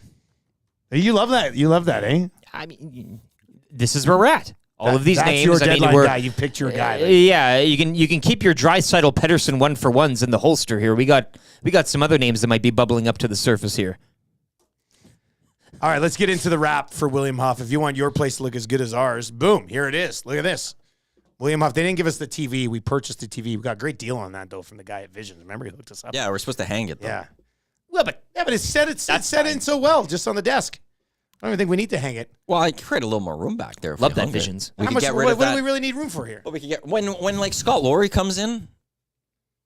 Yeah. I don't know. Creating a little room wouldn't be bad. personally. I feel like if we were going to hang it, we would have hung it by now. Well, you need to go get a well, you can mount. go get it if you want. I'm useless with this stuff. Like, plus I don't want to wreck the wrap on the wall from William Huff. Look behind your chair. They've been doing this since 1972. Look behind your chair. I know the chair because we're rubbing on Yeah, the but chairs a little bit. we got those guards. Tom put those guards. Yeah, Tom put those great guards on the chairs that have totally worked. What did we learn on the show today, buddy? We learned that you had an issue with your truck. I just don't know how to drive and we haven't learned anything else No. regarding that following. Well, Actually, you've been more confused than anything. So somebody did text in like my favorite a confession picture segment. from like his Ford F-150 manual, which is different because I don't drive an F-150. Yeah, I drive a Sierra Elevation. No Fords in your house, hey? That's you'd rather. Well, I mean, I did drive a Ford Explorer. You'd for rather like eat 6 worms years. than drive a Ford. No, but Yeah. you got it like you're. I learned that we are rallying behind Ferrari this year in Formula One. That's our team. Formula One. It has been decided. All right, let's get to your sound of the day today. Let's go Bouchard. Let's go Bouchard here, right? Interesting night for Bouch. Let's hit the song.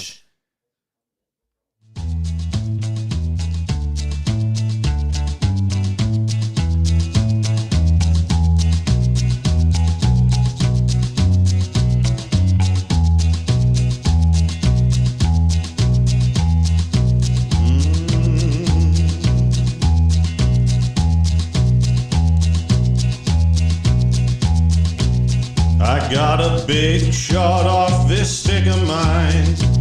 I keep those lanes wide open all the time. Drysidle setting up shop, McDavid's flying. I'll hit the twine when I walk the line.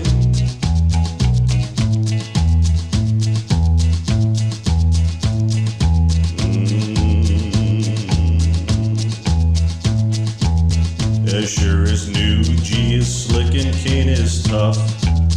We're going all the way this year, enough is enough. And we can play 'em straight or we can play 'em rough. I'm feeling fine when I walk the line. I'm your huckleberry.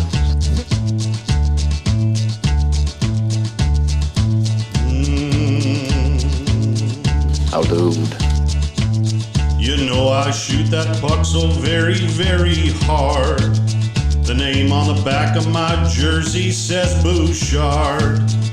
And we're gunning for first place, not a wild card. I'll hit the twine when I walk the line.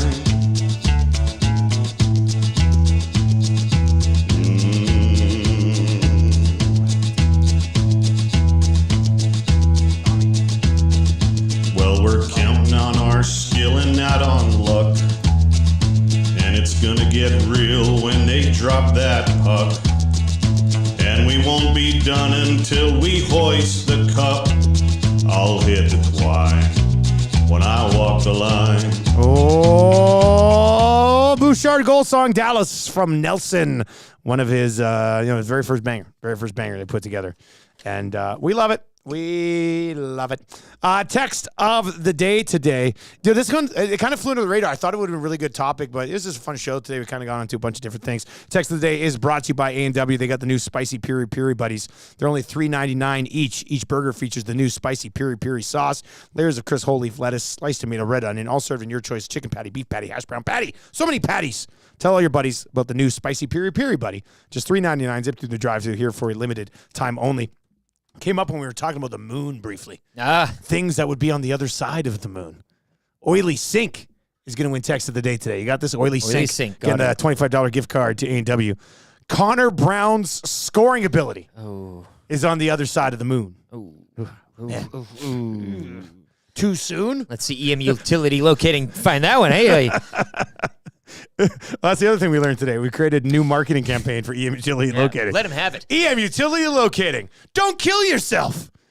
Matt, let me know if you like that, and we can work on it. Not you, Matt. Other Matt. EM Utility Locating, Matt. I think it's going to really work for you. You're welcome. I want to see that on a billboard, like just driving down Stony Plain Road. Capture your attention. Yeah, right there. Like the big words, don't kill yourself, and then underneath, with EM Utility Locating. That's a good one. Put it in 4-H. In brackets. What are you watching tonight? Well, FA Cup, Mr. Lean in the building today, and he's leaned towards the Bournemouth-Leicester match today, 12:30. I do believe it's Luton and Man City. They'll be the feature on Sportsnet, correct? Yes. Luton Town. The other ones are on Sportsnet Plus. Luton Town's getting the feature, eh? Luton Town, Man City. Good for them. Can we throw? And somebody texting in here, and I love this here. Taking Luton Town for the result today. I'm loving it. I like that. FA Cup, whatever. City have other fronts to focus on. It's tough to play Kenilworth Road. This is what I'm talking about, these cups. It's great. FA Cup, whatever. City's got other things to focus on. Because why they have play Champions League. But and Luton so why have the because cup? this is for Luton Town. doesn't have anything else. This is their big. They're not going to go in the Premier League. They're not in Europe. So Luton Town could go for the FA Cup. What a great run that would be. Columbus Blue Jackets playing the Oilers today in a game for the Wayne Gretzky Cup. Wayne Gretzky Cup. Who needs Oilers that don't game care. more? Oilers don't care about that. They're heading up. They're looking at the Stanley Cup Why playoffs. would they be part of a cup that they don't care about? They don't. Can they not opt out of this cup? Well, you play your youngsters. You play your youngsters and you here's lose. Here's what happened in the Carabao Cup on Sunday. Liverpool, they went with a bunch of youngsters. They didn't need their full players. Their youngsters went out and beat Chelsea, who are a bunch of $1 billion spent on that squad or whatever. Their youngsters got great experience. They won a cup. And they have some guys available then still for the Premier League. Too many cups. There's 4. That's the fun of it. Well, there's actually only 2 cups. What are the other ones? Well, there's Champions League trophy and then the Premier League trophy. They're different. You guys, I love you. Every time you guys talk about the cups, I get so frustrated. Well, most leagues only have one, or most countries only have 1 cup, not 2. England has 2. I'm going to watch Copa some del hockey Rey or today. basketball Stop tonight. it, That's not man. going to happen. Stop it. I think there's Copa del Rey. There's the Gold Cup too. Women's The women's soccer, going. women's Gold Canada's Cup. not playing today. No. But U.S. lost to, I think, Mexico 2-0 yesterday. I says, pardon? Yeah. Do you have the extra ready? No, but I could get it ready. It doesn't take me long. We got the hangout coming up. Tommy Gazzola, Hernan Salas, Well, Hernan, if he shows up. the real Trevor Harris, My quarterback. your quarterback, My quarterback. and Matthew Wan. Is Hernan not here yet? No. What the heck? I like how Tom is taking the place. Tom is Hernan. Yeah, Tom is Hernan today. Wow, that's wild. All right, that's going to do it for us. Fun show today. We'll be back tomorrow. You'll getting you both set be courting him for fantasy football appearance, eh? Tom Gazzola.